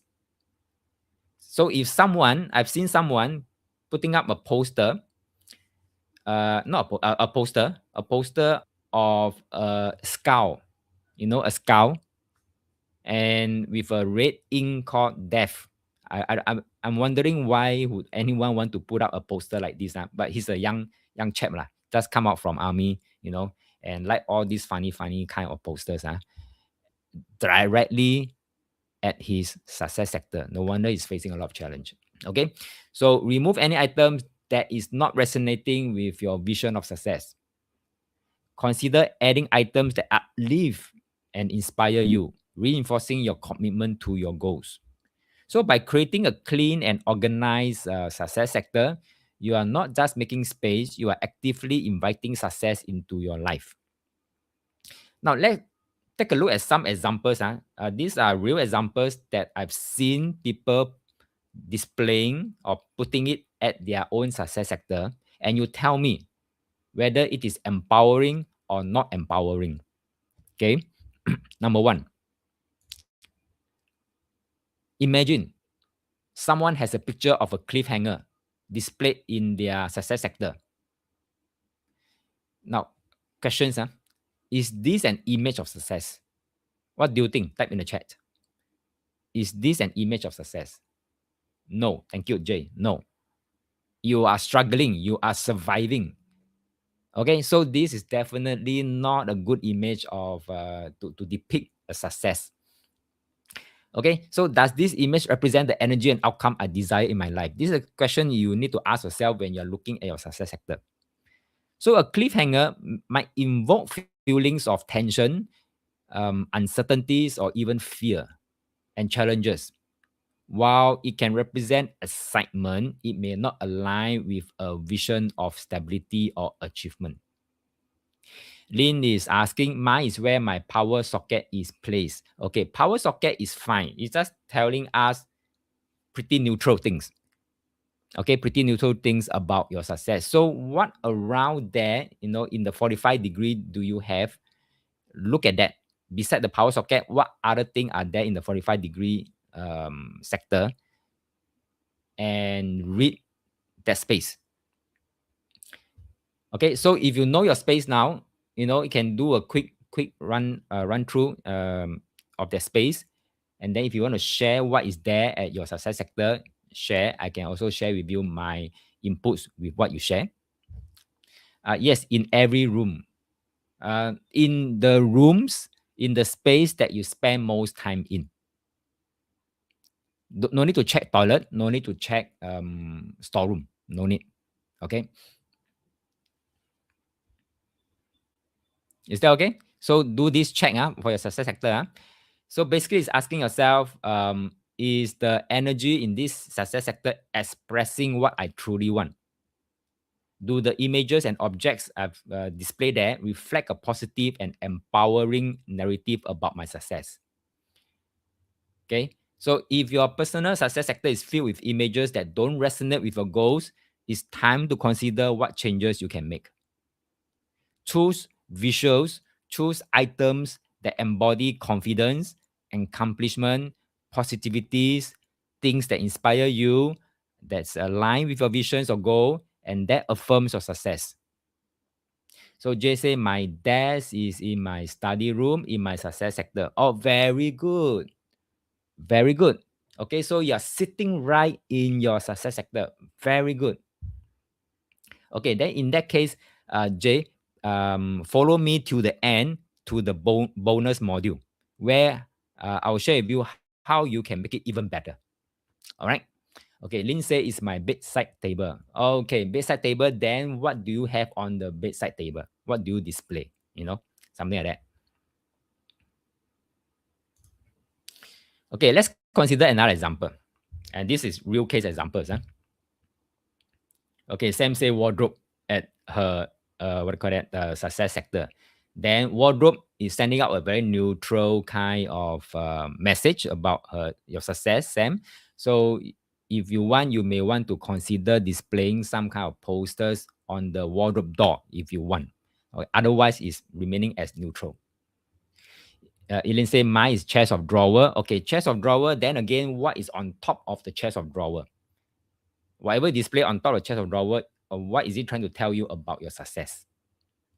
Okay, is it trying to tell you, like, for example, I've seen cases, like this one, they place cactus on the console, and that console area happens to be the success sector.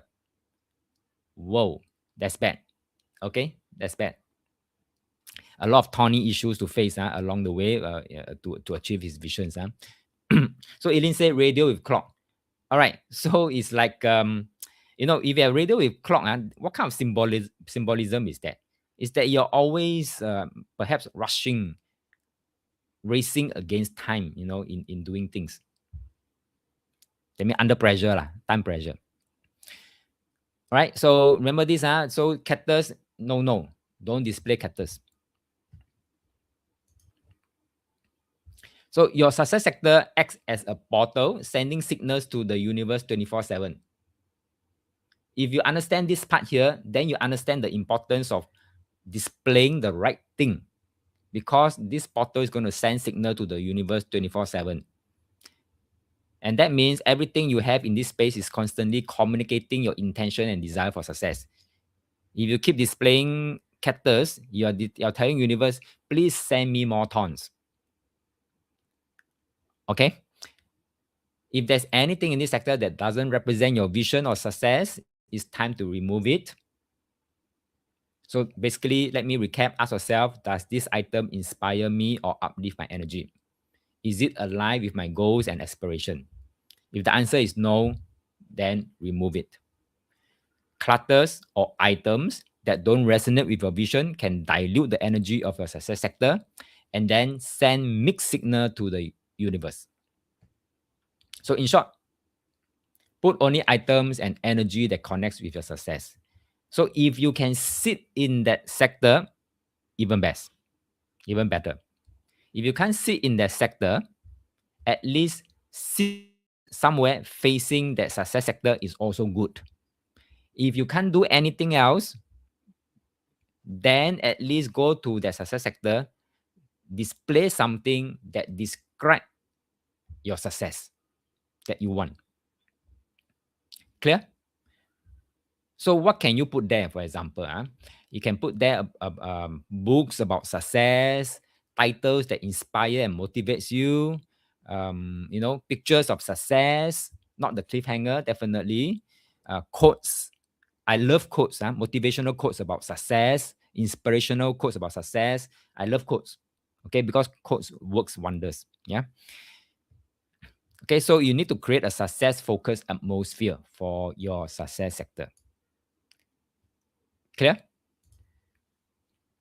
Okay, let me drill a little bit deeper in to set up your success sector in 2 easy steps. Step 1 is normalize. Step 2 is activate.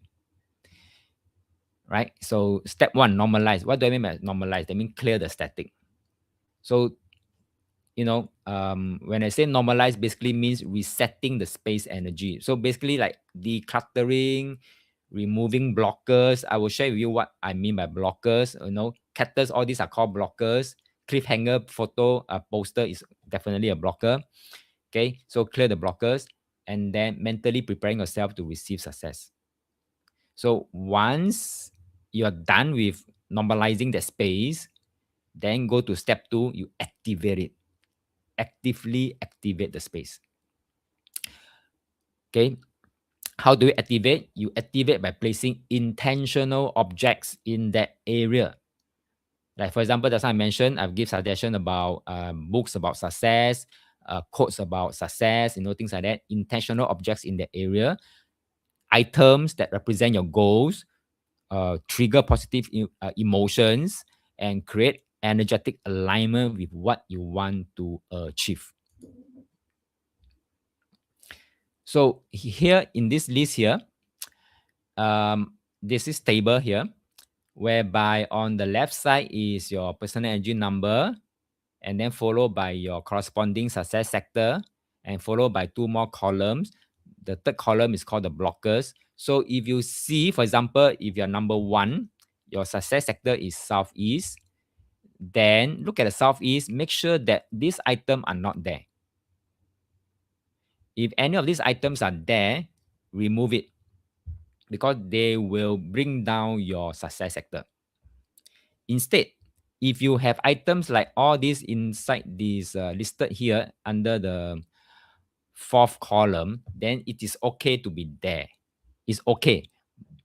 So they are neutral items to be there. Supporters are neutral items to be there. But that doesn't mean that you are still activating the sector. You still need to put intentional objects and items to activate it.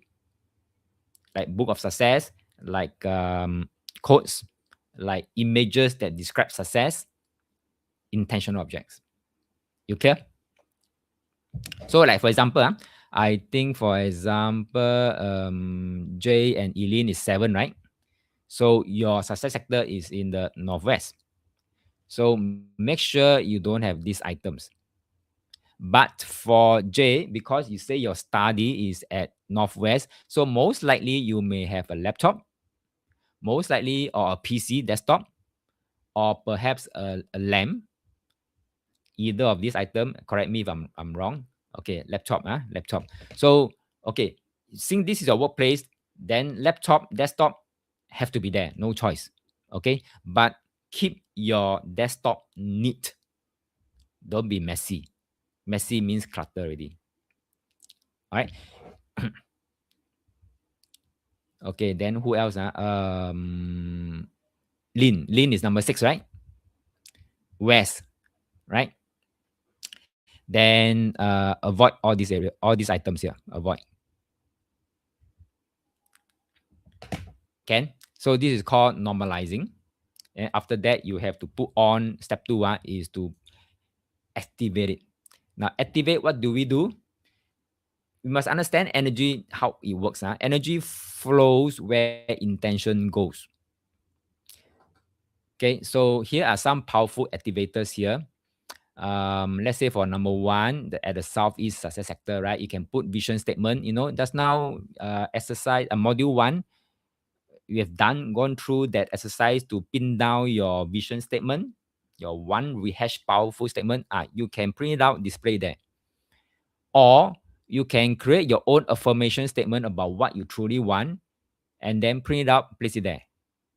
Okay. So for, let's say, 6 at the West, you can do the same thing. In addition, you can put 聚宝盆 there. 聚宝盆 is actually the, what do you call that? A pot of gold, or a bowl of coins. It's same thing. Okay.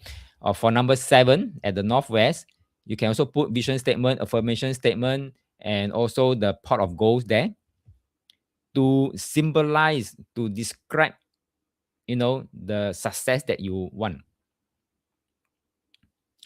Clear, everyone? So affirmation statements, in case you're wondering what is that, here are some suggested success affirmation statements for your consideration, but you don't have to follow. You can tweak, or you can create your own, or you can go to ChatGPT to instruct ChatGPT to give you better ones. Okay, like for example, if you are going for personal success, Then you have affirmation statements like I'm in control of my life and attract success in everything I do. Very generic, very general. Okay. Or I confidently pursue my goals and achieve success with drive and purpose. Or abundance and fulfillment flow effortlessly into my life as I thrive in all areas. Very general, but even to go specific, go ahead. Or even to go for career success, then here are 3 examples here. I'm highly valued in my career and opportunities for growth and success constantly come my way. Very powerful. Or I excel in my profession, achieving my career goals with confidence and ease. Very powerful too. Or my skills and talents open doors to endless career success and fulfillment.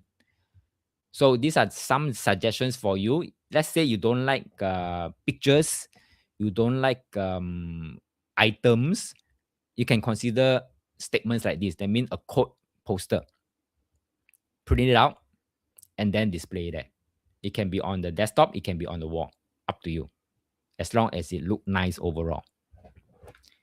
Question. So you can do the same with your bedroom. You can do the same with all other rooms that you spend most time in, including your workspace. Question so far? If you're good with me to now, type I'm good in the chat.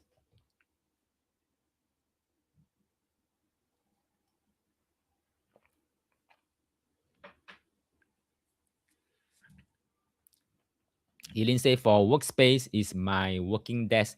That's right. Working desk. Find out where is your northwest. If you have a northwest space, then do it up. Huh? Okay, good. Thank you very much.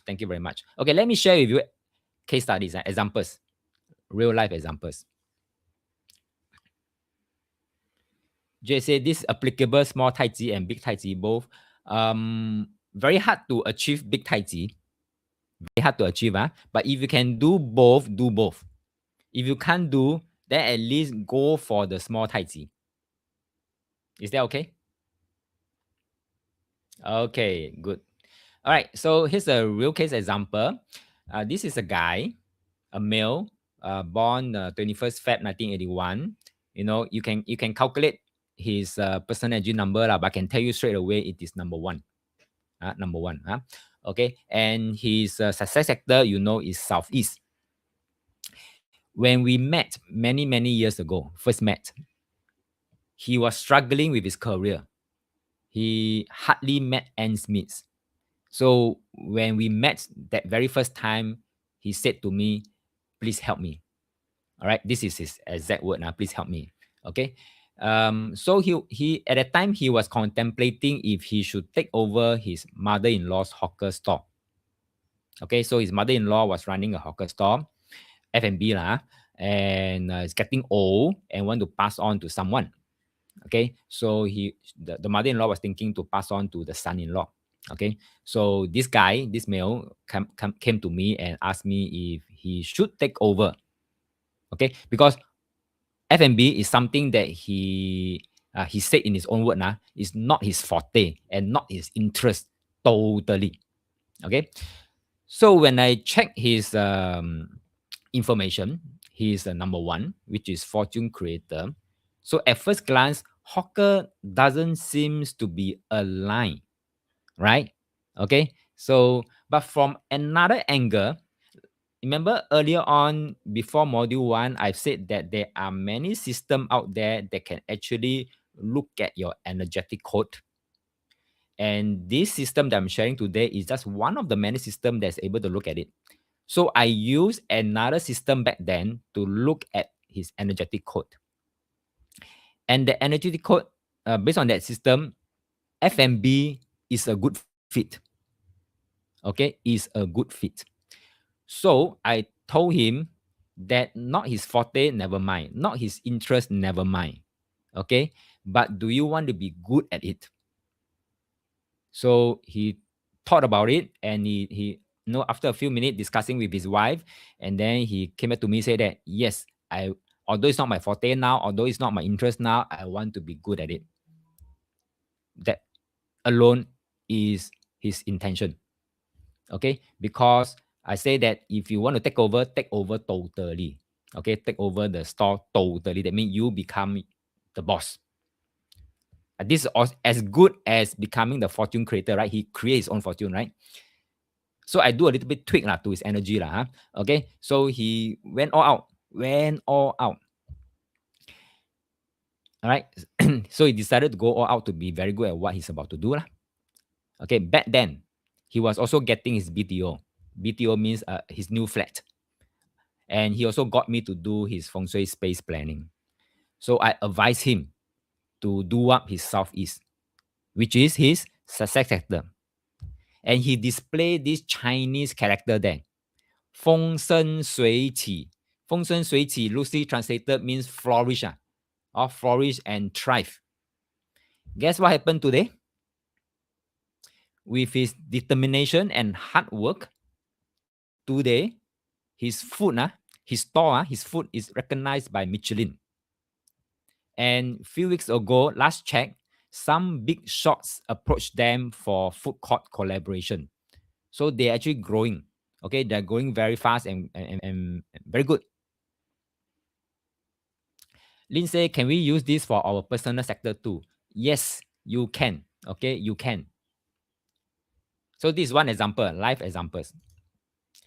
Another example, a lady. Okay, a lady born in 1996, female. So his number is number 2. So the profile is a teacher.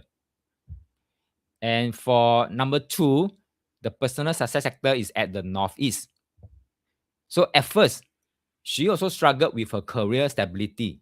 She has to switch job, in and out of jobs, frequently feeling not happy with this job, change another job, also not happy, can't really perform and blah, blah, blah, blah, so on and so forth.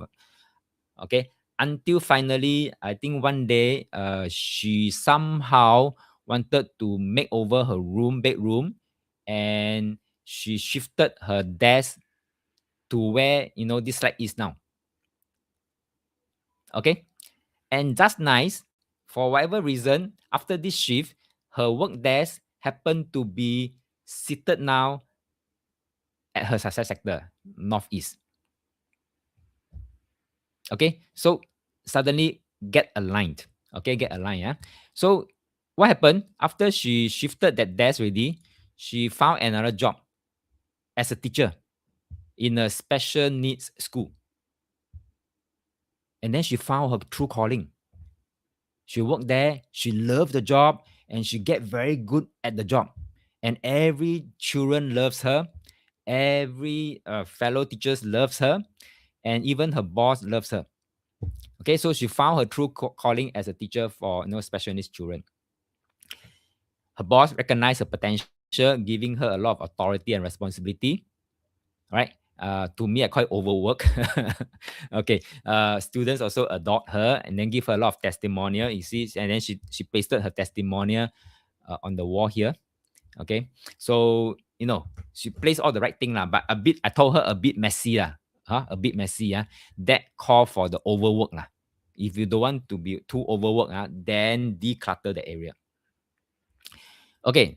So just remember, you do the right thing to your success sector, the success sector will do the right thing for you also. Today, that was a few years back when I visited her place. Today, I'm glad to share that she is now looking to set up her own after-school care center. She has progressed. Okay, she has progressed. She has earned quite a fair bit already. And so now she's ready to take on more responsibility. They mean to be her own boss in the same niche. Okay, as a teacher. Follow so far? Okay, so that's so much about success sector. Any question? If no, then move on to the next module, module 4, relationship sector. Now, relationships shape every part of our life, whether it's personal, whether it's social, whether it's professional. But have you ever wondered why some connection thrive effortlessly while others drains you? So that is the power of your relationship sector. Now, relationship sector isn't just about love. Don't just think that relationship sector means love. It is more than just love, romance. It influences personal relationship like family, partners, close friends. It also influences social relationships like friendships, networks, communities, and it also influences professional relationships like colleagues, clients, authority figures. When your relationship energy is balanced, you experience deep connections with loved ones, supportive social circles, growth and recognition in your career, and lesser petty people in your life. Yeah, petty people in Chinese called 小人. But when it's out of sync, then what we see is conflicts, misunderstandings, and disconnection takes over. So great relationship don't just happen. They are aligned, they are nurtured and activated. So in this module 4, we'll uncover your personal relationship sector and how to tune it for harmony, influence, and success. Okay, as usual, follow me. If you're number 1, fortune creator, your relationship sector is at the south. If you're number 2, teacher, your relationship sector is at the northwest. Number 3, entertainer, your relationship sector at the southeast. Number 4, project manager, relationship sector at the east. And for male, number 5, you follow number 2. You follow number 2. Your relationship sector is at northwest. For female, number 5, you follow number 8. Your relationship sector is at the west. Number 6, innovator. Your relationship sector is at the southwest. Number 7, advisor.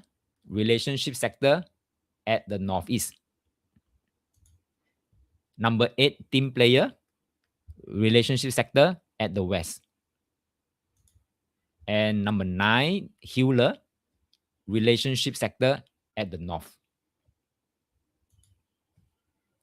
Okay, you do the same thing. You do the same thing like what you do for success sector, the 2 steps, normalize and then activate, right? So step 1, that's normalize. Look at this chart. If your relationship sector is at the north, for example, then make sure that these items under the blockers columns are not there. Okay. These items under the supporters are okay to be there. They are just neutral to be there. Right? Jay say this is Yan Nian. Yes, this is Yan Nian. Okay, Yan Nian. Okay, so normalize it. Step 1 is normalize. And once you normalize it, then you activate it. Very simple way to activate, like what you do for success sector. You can put photos. Relationship, very easy to do. You can put photos. For example, for home, you can put family photos. For example, if you want to do it with your spouse, improve you and your spouse relationship, then put you and your spouse photos. Or if you want to put, you want to improve relationship with your mother, with your parents, or whoever, do so. If at the workplace, if you want to improve with your peers, with your downline, upline, your bosses and your subordinates, then have a team photo and place it at your relationship sector. Very easy to do. And then not only that, you can also place affirmation statements and some other pictures, images that describe the desired state of your relationship success. Okay, when it comes to affirmation statements for relationships, we can split it into personal, social, professional, depending on what you want. Okay, so here I cited the 3 examples for each, but you can always improve it, or you can use ChatGPT to create even better ones for you. So let me read it out, the 9 of them. So under personal, first one is I nurture and cherish the meaningful connections in my life, fostering love and harmony. Print it out and then display at your relationship sector. Or I'm open to giving and receiving love, creating deep and fulfilling personal relationships. or I communicate openly, honestly, and strengthening the bonds I share with my loved ones. This is for personal. It is for social. I attract positive and supportive friendships that uplift and inspire me. Or I'm confident and authentic in social situations, easily connecting with others. You'll be surprised there are people who can't connect with others, no matter how hard they try. They just feel out of place. Right? So, I embrace opportunity to expand my social circle, creating joyful and enriching experiences. That's for social. And if it's for professional, here are the three. I build strong and collaborative relationships with my colleagues, contributing to our shared success. Or I'm respected, valued in my professional network, attracting opportunities that align with my goals. Or I communicate effectively and assertively, fostering productive relationships in my career. So these are just suggested affirmation statements that you can use. Is that okay? So that's for module 4. Now, if that's okay with you, then we move on to module 5, health sector. Health is very important. It's the foundation of everything you do. So without vitality and good health, success will feel very exhausting, relationships become very strained, and even the simplest joys of love lose their meaning. So in this module 5, we shift our mindset from reactive health, only paying attention when something goes wrong, to proactive health, where we align our environment and support energy, well-being, and longevity.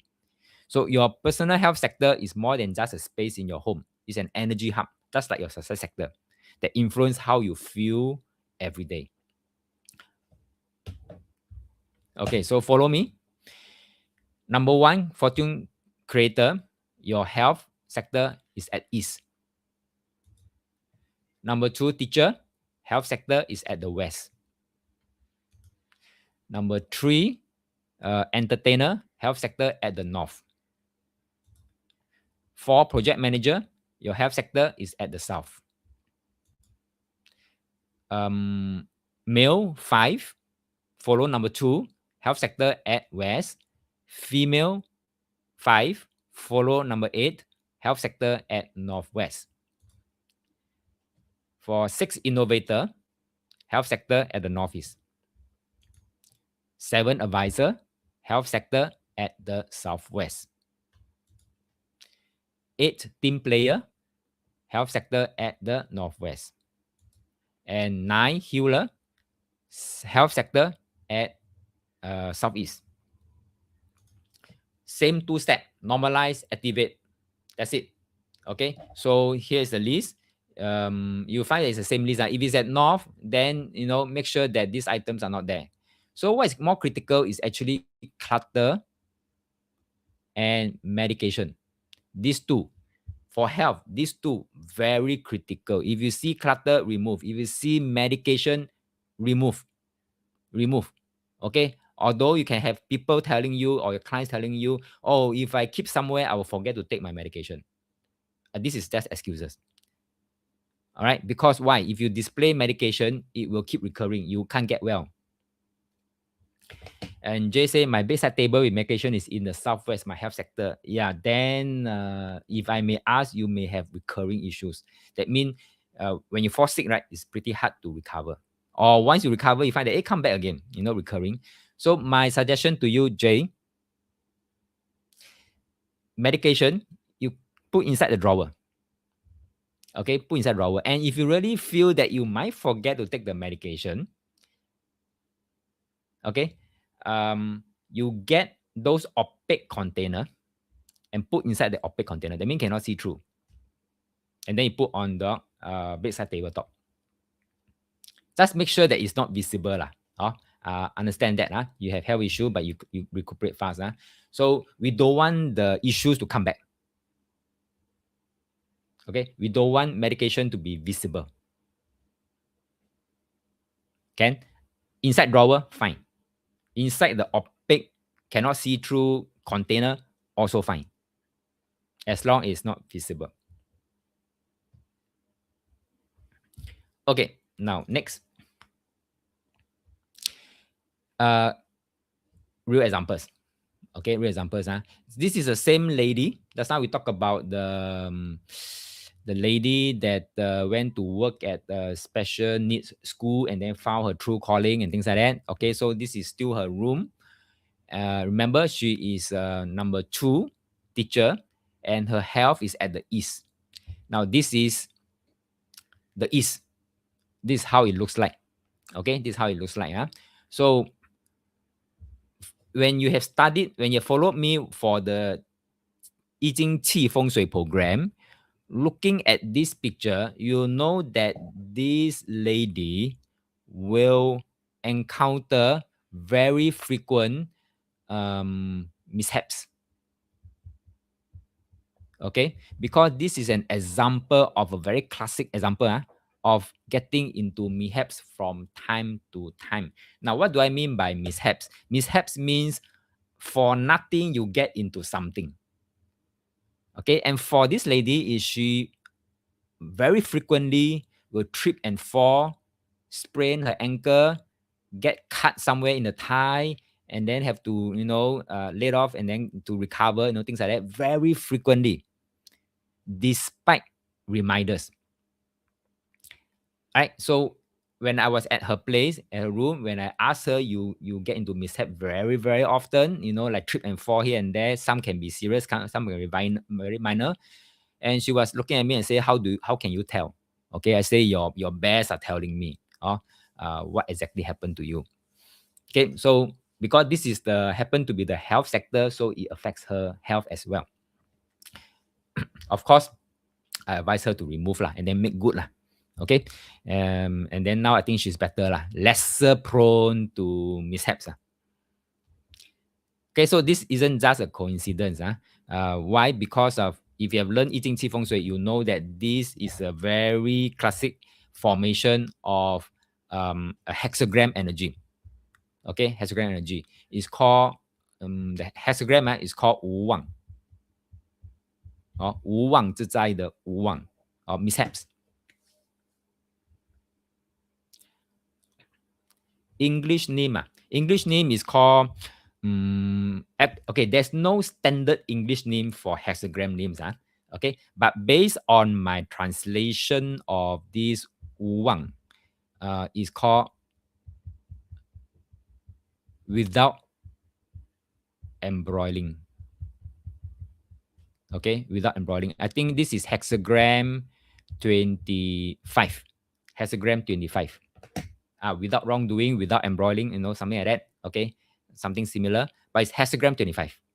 You can go and Google. Okay, so let's move on. So you can place the best I would say for activating the health sector is place affirmation statement about health and wellness. So here 3 examples. My body is strong, resilient, and filled with vibrant energy.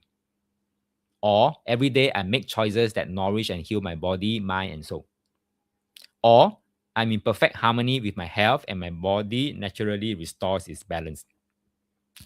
You can tweak to improve, or you can get ChatGPT to make even better ones for you. Question. Okay, if not, we move on to the last power sector, called the grounding or wisdom sector. So wisdom is not about knowledge, it's about clarity, it's about intuition, it's about the ability to make decisions that align with your true path. Okay, so this is wisdom. So in this module 6, we dive into your personal wisdom and grounding sector, the space that supports your ability to stay centered, make wise choices, and connect with deeper insights. Think of this sector as your inner compass. When it's balanced, you gain clarity, you gain confidence, you gain stability in life. But when it's blocked, you may feel confused, you may feel restless, you may feel disconnected from your true purpose. Right? So let's move on. So follow me along. Number 1, fortune creator, your wisdom grounding sector is north. So for this grounding sector, right, it's very easy. Just follow back your own number. For number 2, Southwest. Yeah, this is your grounding sector. For number 3, entertainment, your what call it? Your grounding sector is at the east. Number 4, project manager, your grounding sector is at the southeast. Number 5, male, you follow number 2. So your grounding sector at number 2. For female, 5, you follow number 8. So your grounding sector is at northeast. 6, innovator, your grounding sector, northwest. 7, advisor, your grounding sector at the west. 8, team player, grounding sector at the northeast. And last but not least, number 9, healer, grounding sector at the south. You do the same thing, normalize and then activate. Okay, so I won't repeat this because this is, I've repeated this few times already. So I think you know what to do. So to activate it, very easy. In module 1, we did the vision statement. Display it there. Vision statement, display it there. Okay, if you can't find of any what I call that, if you have not pinned down your vision statement, it's fine. You can either use the generic vision statement that I've shared with you. I'm here to make a positive difference, full stop, this generic. Or otherwise, you can form your own affirmation statements. Okay, so the vision statement that you have made, right, is I'm here for, or I am here to, then insert your vision. Like I say, if you're not sure, then you use this generic vision. Or if you're still not sure, then you can move on to affirmation statements about wisdom and grounding. I cited here 3 examples. Feel free to use or tweak, or you find better ones. Number 1, I trust my inner wisdom and allow it to guide me with clarity and confidence. Number 2, I'm deeply rooted, centered, and connected to my true self. Number 3, with every breath, I embrace stillness, clarity, and the wisdom of the present moment. So this sector is about grounding, especially for those who are really lost in the universe, don't know what to do, or feel very insecure in life. This is where you need to do up your grounding sector. For children or for parents with children, you can beef up their wisdom sector for their studies, for their academy. Okay, so to sum up, here's a table showing you the 4 power sectors for each of the personal energy number. So this is a summary of what we have gone through so far, right, after the break. Okay, so nothing much to talk about these slides here, but just to show you the sum up table. Any questions so far? Any questions before I move on? If you have no question, you're good with me, you just type, I'm good. Then I know I can move on. Okay, thank you, Eileen. Thank you, Jay. Thank you. Now, last round, I have someone coming to me and ask me, what about the other 4 sectors? We know there are 8 sectors, right? North, south, east, west, then plus the 4 corners, there are total 8, right? So far in this workshop, I only cover 4. Then what about the other 4? Okay, I have someone coming up to me to ask me this question. And to the student, I say, very good questions. In this system, every person has 8 directions or sectors. I use the word sectors now, that interact with their personal energy number or the Qua number. Out of the 8, 4 are auspicious or helpful sectors. The other 4 are not. So the 4 auspicious sector are success sector, health sector, relationship sector, wisdom grounding sector, which I've shared with you. Then the other 4 inauspicious sectors are actually the minor misfortune sector, and then accident sector, legal problem sector, and major misfortune. Well, one is minor, one is major misfortune sector. So we don't want to activate the 4 inauspicious sector. That's why I'm not talking about this 4 inauspicious sector at all. Okay, but because it has been asked, so I want to address that questions. Huh? Okay, so while the 4 auspicious sectors are often activated or enhanced, like we did, like what I shared with you in this workshop, we don't actively activate the other 4 inauspicious sectors. Just leave it as it is. Okay, so these 4 inauspicious sectors are usually used for passive, less critical functions like storage, like toilets, or avoided altogether. The best is to neutralize them. Or to do that, the best to neutralize them is to keep these 4 inauspicious sectors clutter free. So you have noted here, clutter. Clutter is the number one killer because it obstructs energy from circulating. So to sum up, instead of fearing these 4 inauspicious sectors, think of them as areas that need harmonizing rather than activating. And how to harmonize? Make sure it's clutter free. So you're not trying to boost bad energies, but rather you try to disarm or redirect it so it doesn't interfere with your success sector. Okay. So I'm putting it under the Q&A because I want to address this question raised by some students in the previous workshop. All right. Congratulations, everyone. You have made it this far. And I want to reward your commitment with something extra, something that can make an immediate impact on your career success. So this bonus module is all about your work environment and how it directly influences your career growth. You may not realize it, but your desk is either working for you or against you. So this bonus module will show you 3, simple looks. Looks means looking. I'm looking that look. 3 simple looks. And you can tell how to spot whether your desk is enhancing your career energy or draining it away. Now, this isn't about organization or aesthetic. It's about tuning your space to success. So for Jay, you have already placed your study desk at your success sector. This is already the very good first step. Now, if you align with this second step, which I'm about to share with you in this bonus, then it's even better. Okay, so you level it up. Right? So when your environment supports you, opportunities flows effortlessly, decisions becomes clearer, and your productivity soars, and your business, if you're running a business, will also go up. Okay, so get ready to shift your mindset and see your desk in a completely new way. Are you ready? Type yes in the chat. Thank you, Eileen.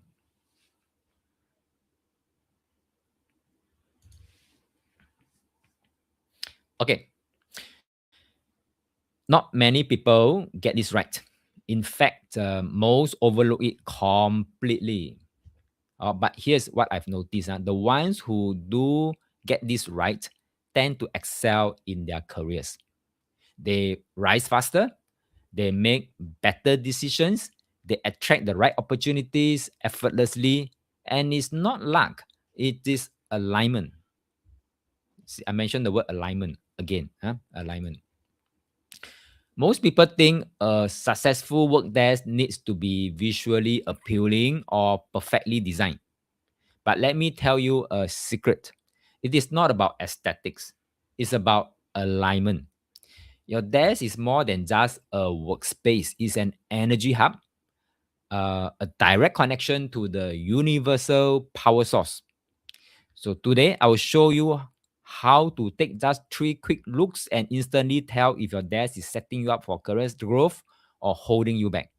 Once you see it, you can't unsee it. And once you fix it, you feel the shift.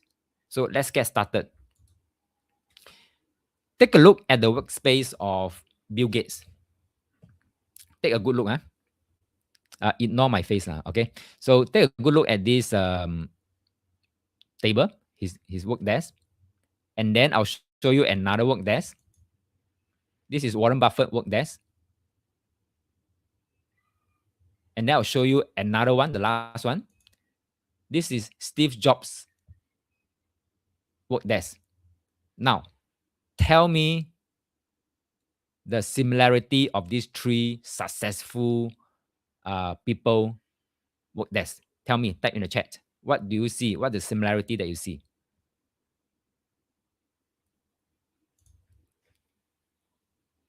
Type in the chat. What have you observed? Name one similarities that you see that cut across these three successful people: Bill Gates, Warren Buffett, and Steve Jobs.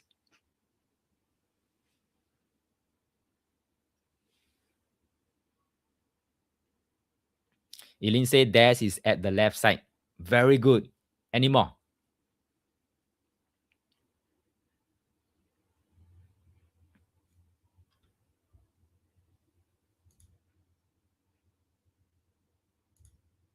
One more time. Theirs is on the left side. Okay. Yeah, I'm showing again, Jay. Thank you. Okay. See, Bill Gates, theirs is on the left side. Can you see that? The left side is flush to the wall. Okay. Now, Warren Buffett, the left side is flush to the wall.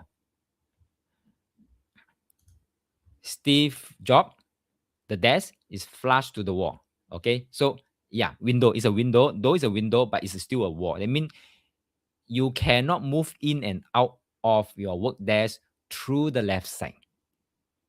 Basically, this is what we want. Okay. You don't want to move in and out of your desk from the left side. I'll explain later. So can you follow that now? Okay. Follow that now. All right. So another thing. There are two more things. Okay. Of course, the first one is a solid left side. We want a solid left side, providing structure, providing resource, providing knowledge. Number two, let me show you again.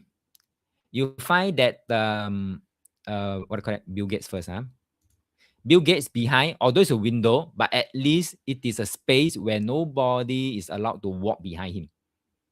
At least for him, lah. I don't believe anyone who dare to walk behind him, lah. Okay. Look at Warren Buffett. Behind him, nobody, would dare to walk behind him also. Same thing for Steve Jobs. Okay. So the second thing is that strong support at the back. Okay, strong support at the back. No movement. And the third one, let me show you again, Bill Gates. Since the table is flush on the left side, that means the moving in and out will be by the right side for Bill Gates. Same for Warren Buffett. Same for Steve Jobs. Okay, so these three. So this isn't just theory, it's a pattern among high achievers. Their desks aren't just about aesthetic or expensive furniture. They're designed to keep them aligned with power, with stability, and with growth. Now, think about your own desk. Are you setting yourself up for success or unknowingly blocking your own career growth? All right. So that's now I talk about we don't want movement behind. So what do I classify as movement? Okay. Now, at the back and at the left, we want stillness, we want support. But in real life, many people unknowingly place or choose or given their desk in positions that create instability. So here are some common career draining elements that cause movement behind or to the left of your desk. Number one, aircon. Okay, aircon. Number two, window. Now, if you have window behind you, pull down the blind or pull the curtain. Don't open the curtain, okay? Because by, what we want is actually solid wall. But if you don't have a solid wall, you have a window, at least you close it down with the blind or the curtain. That would make that back more still. Okay. And then beside aircon, beside window, you have pathway. I don't know how many of you in the office, your back is a pathway. Pathway basically means anyone can walk behind you, creating movement. Or you have a clock behind you. Okay, clock is those analog clock, not digital clock, analog clock. Or you have a printer behind you, every now and then vibrate. Or you have a door behind you, worse. So high achiever don't just work hard, they position themselves for success to start off with. So if any of these elements are affecting your desk placement, consider making adjustment whenever you can. I know it's hard because your desk is given to you at the workplace, no choice. But if you have the chance at the first opportunity to change certain things, change it. Don't wait. Why? Small shifts each time can lead to a big career breakthroughs over time. Okay. Question so far? Just 3 look only. The left, the back, and the right side. That's all. Easy, right? So how about your desk? Now, I understand. I understand. Not everyone has the luxury of designing the perfect work desk setup. But here's the key. If you can't find the best, then at least minimally avoid the worst. Isn't it true? If a solid wall behind you isn't possible, at least avoid sitting with your back directly exposed to a busy pathway, to a door, or to a window. If your left side can't have full support, ensure it's not constantly disrupted by a moving clock, aircon van, no aircon, or a frequently used printer. If your right side can't have an open flow, that means movement on the right side, at least don't block it with a heavy cabinet or wall. So even small adjustment to minimize distraction and instability can create big shifts in your career energy. Success isn't about working hard. It's about positioning yourself in the right energy flow.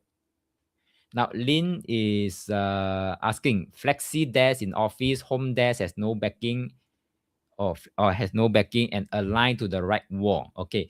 Now, what I've noticed, for desk that's aligned to the right wall, you tend to be very, very busy and you don't know busy for what. Correct me if I'm wrong, Lynn. Okay. And then Lynn also add on to say, but my house only 2%. Does that count as having less movement? Yes. As long as you find that, not my back, not many people will walk behind.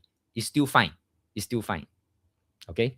So Lynn said, Ayo, I'm indeed very busy. Yeah. And then busy until you don't know why you're busy with. Okay. Jay say, my left side is free, but there's no printer or anything. Me just going in and out. And then Jay also add on to say, oh, yes, I'm busy. And that's on my right, sometimes overwhelmed. There you go. Okay. So this is my observation. Why? Because, okay, all these are the so-called, that's why I mentioned to Jay, right? I Ching Feng Shui has two components. One is called the form, one is called the qi.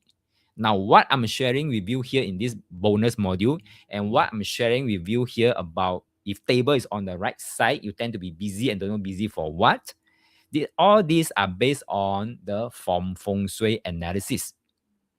There is a principle running behind why I'm saying what I'm saying. Okay, so this is called the form Feng Shui. Where was I? Did I miss out anything? Okay, Lin said, but if I move the desk to be left aligned, then I face the wall again. Is that your home desk or your office desk? Okay, Sam said, my left is my boss room. Haha. Oh, okay. So if your left is your boss room, then you may have your boss support somehow, okay, from time to time.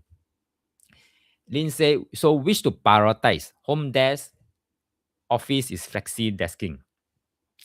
Now, okay, so my answer to you, Lin, which to prioritize is my answer very simple.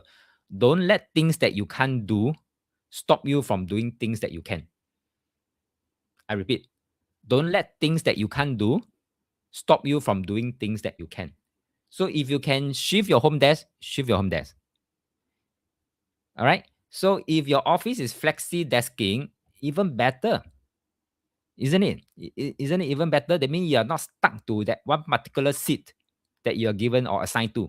Okay. If it's bad, then bad. No choice. Huh? But if it's flexi desking, you have the advantage. So you can take a look at all the available desks and see which fulfill these three criteria, right? The left, the back, and the right.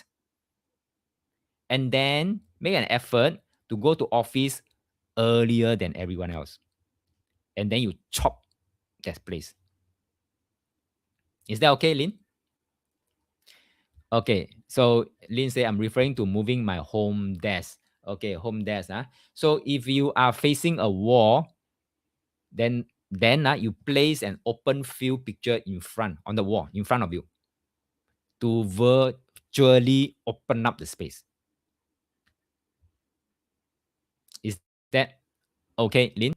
I think this is what you're doing now, right? We place an open field picture right in front of you to virtually open up. So Lin is saying, so if I shift my home desk to be left aligned and my desk will face the wall, that's what I mean. Okay, so what you mean is having desk aligned to left should be priority. That's right. But top priority is always the back. Top priority is always having a solid back. If that one cannot be done, then at least go to second priority. That means the left must have support. Is that okay? Okay. Any other question? Jay say office room back solid wall left is free for me to step in and out. Left also has the door, but I can flip it. But then I face Jueming. Okay. Home office left door. Home office left door. Desk on the right on success. Facing with them back no one in and out. Okay, so that means both office and home your back is secured. Okay, secured, which is good. Your number one setter satisfied. Okay, fulfilled. Your left is mix 50-50. Office office is free or left is not. So for left, both room is also left is free to move in and out. So that makes you very busy. Whether you're at home, whether you're at your office, that will make you very busy. Okay. Now, what I've also observed, because your door is also on the left side, right? If door is on the left side and you are free to move in and out from the left side, it's also easier for you to tap the wealth in. Easier to tap the wealth in. So you may want to maintain this position for your case. That depends on your priority lah. Whether you're okay with the busyness compensated with good business, something like that. If you're okay with that kind of compensation, the trade-off, then go ahead. Then again, what I've observed, table flush to the right side. If you have staff under you, you may have difficult staff. Something like that. But if you don't have staff under you, then fine. But what it means is that you may have difficult customers. Okay, correct me if I'm wrong. But this is just my observation based on so many years of practice. Difficult stuff. Oh, okay. Okay, running amok some more. Okay. Lin say, okay, I'll move my desk to align to left wall. Okay, do a big decision. Thank you very much, Lin. Okay, so then again, Jay, for you again, so that now that different configuration will give you different kind of issues. So you have to really sit down and think through where is the trade-off. Okay, or you may want to do some changes and then monitor before after.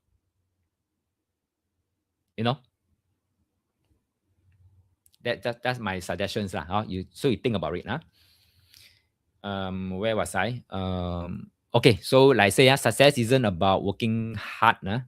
It's about position and aligning yourself in the right energy flow. Okay, let's put this into practice. I think we still have some time. Let's put this into practice. Imagine you are walking into an open concept office like what I show you in these slides here. We have 6 desks. Okay, labeled A, B, C, D, E, F. 6 desks. Now, applying the three look rule. That means look at the left, look at the back, look at the right. Ask yourself, which desk has a solid, stable backing? A, B, C, D, E, F. Okay, only these six. First focus on these six and then answer my question in the chat. Which desk, A, B, C, D, E, F, has a solid backing, a stable backing?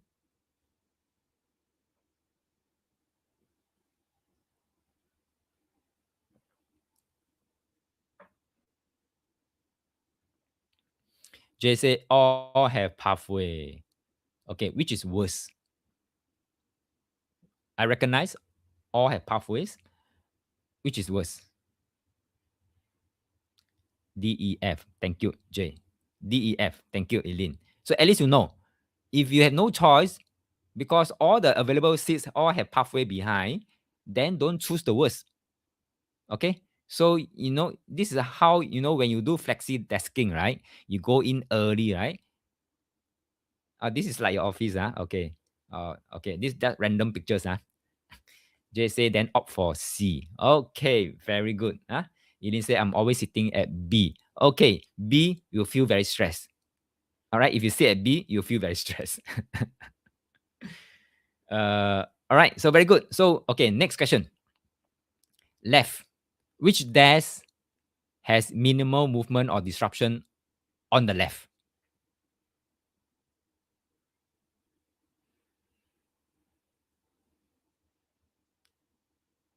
Look at the A, B, C, D, E, F. Which desk has minimal movement? A, minimal movement. Okay, good, Eileen.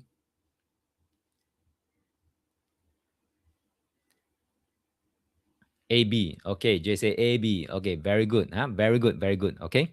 So next, third question is the right side. Look at the right side. Which desk allows an open and natural movement of energy on the right?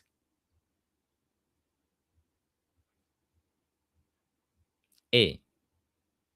Very good.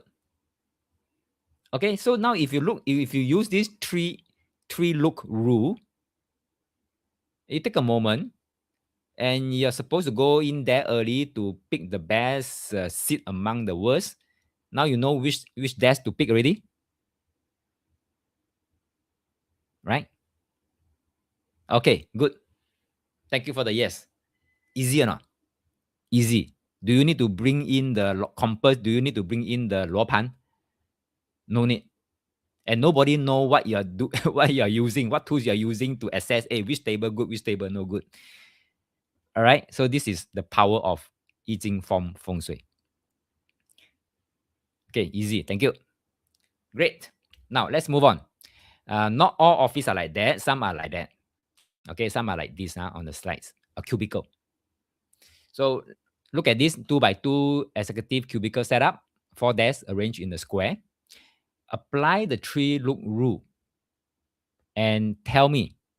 Okay, now I don't need to lead you on. Now tell me which seat would you take? A, B. Just compare A, B will do. J say A. Okay, why A? Why A?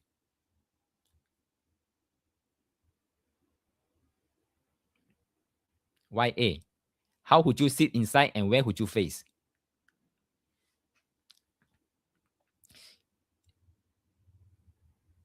Okay, J is saying left block, right there is movement. Left block. Okay, where would you be facing? If you say A, okay, let me 1, 2, 3. If you pick A, where would you sit and face?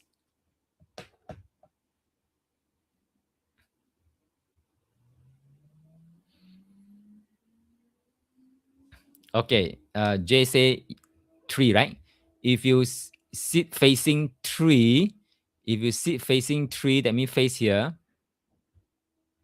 Then, okay, although right side is what I call that? You have movement, allows movement, but behind here, people can walk. All right. Now, if you sit B, If you sit at B and you face here, your left, okay, no, your left, your back, okay, there is a partition to block. Your left have a partition to block, and you're free to walk in and out from the right side. Can you visualize that, everyone? So between A and B, I would prefer B and then face as per the arrow. Okay, good. Now, Lin is asking, Master Yo, I've got a question. If you spend more time in office, would the position of the home desk count to make a difference? Yes, it does count if you sit at your home work desk to do some work, maybe over the weekends or over a few hours at night, it does help. It does help.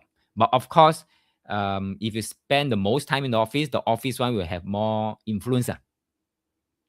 But that doesn't mean the home got no influence. It still has influence.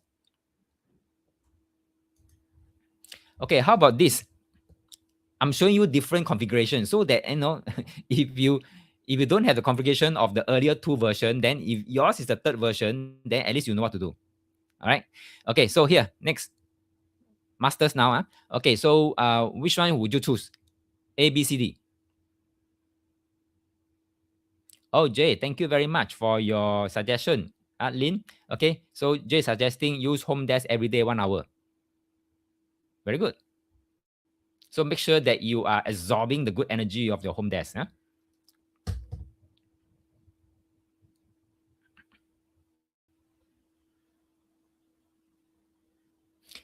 right, so A, B, C, D. Which one would you pick?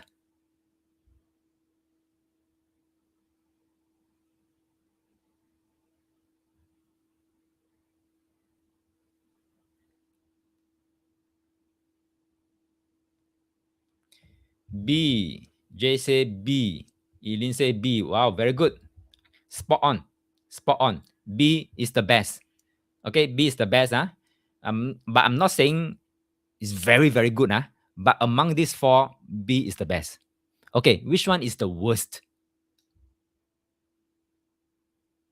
Which one is the worst? D. Oh, you're expert now. D. Very fast. Very good. So let me repeat again. If it's a flexi desking for your office, be there earlier and then choose. Choose based on this 3-look rule. Okay, and there you go. You sit there every day. Okay, in no time, you'll be absorbing the good energies. So don't let things that you can't do stop you from doing things that you can. You can always obviously go there early and then pick the right one.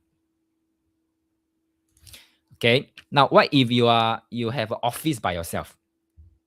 Okay. What if you have an office by yourself? And you're free to choose A and B office. Which one would you choose?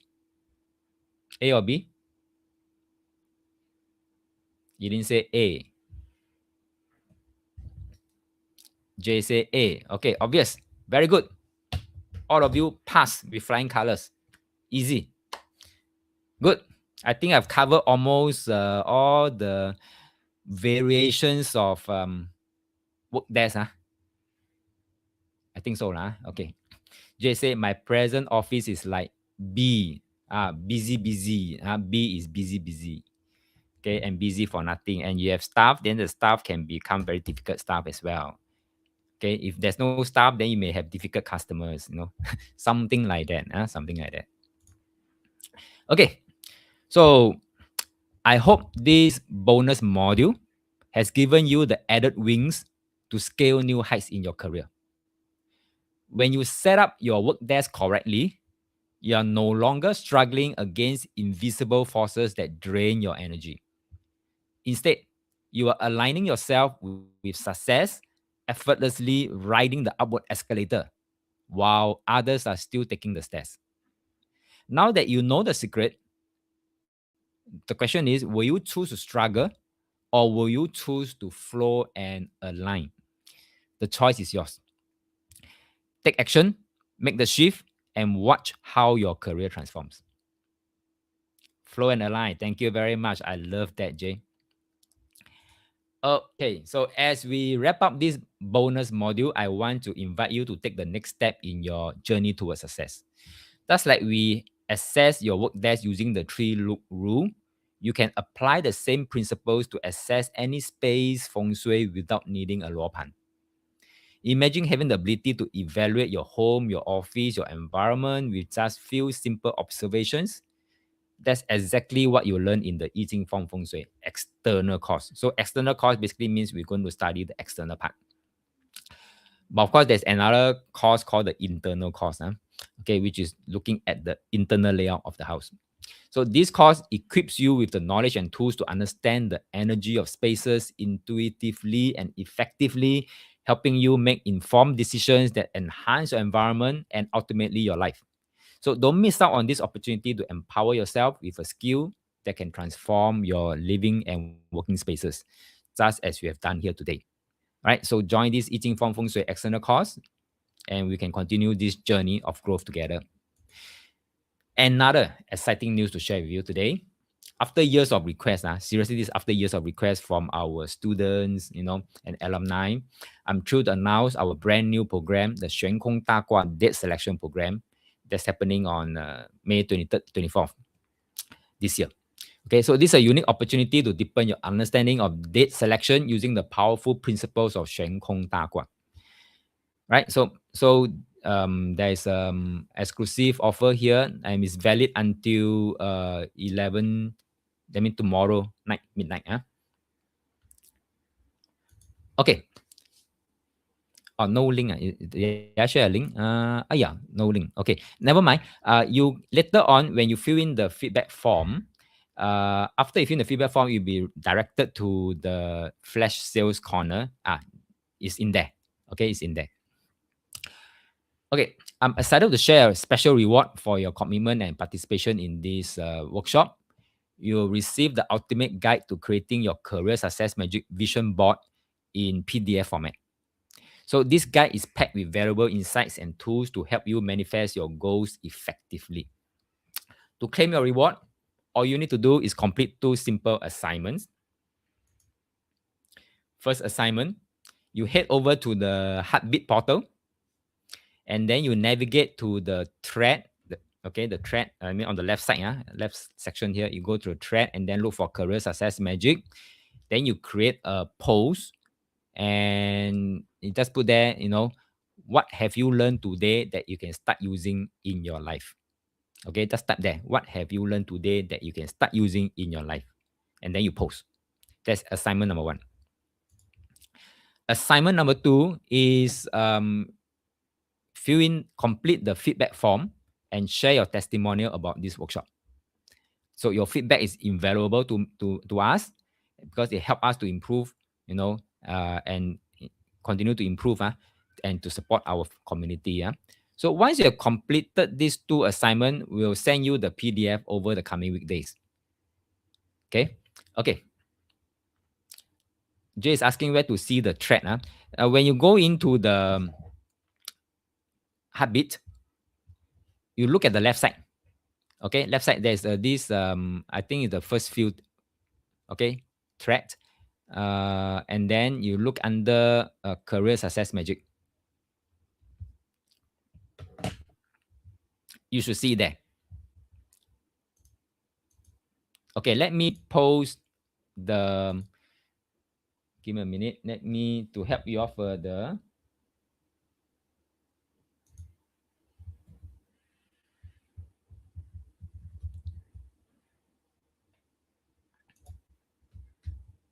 Okay, let me type in the feedback form link in the chat.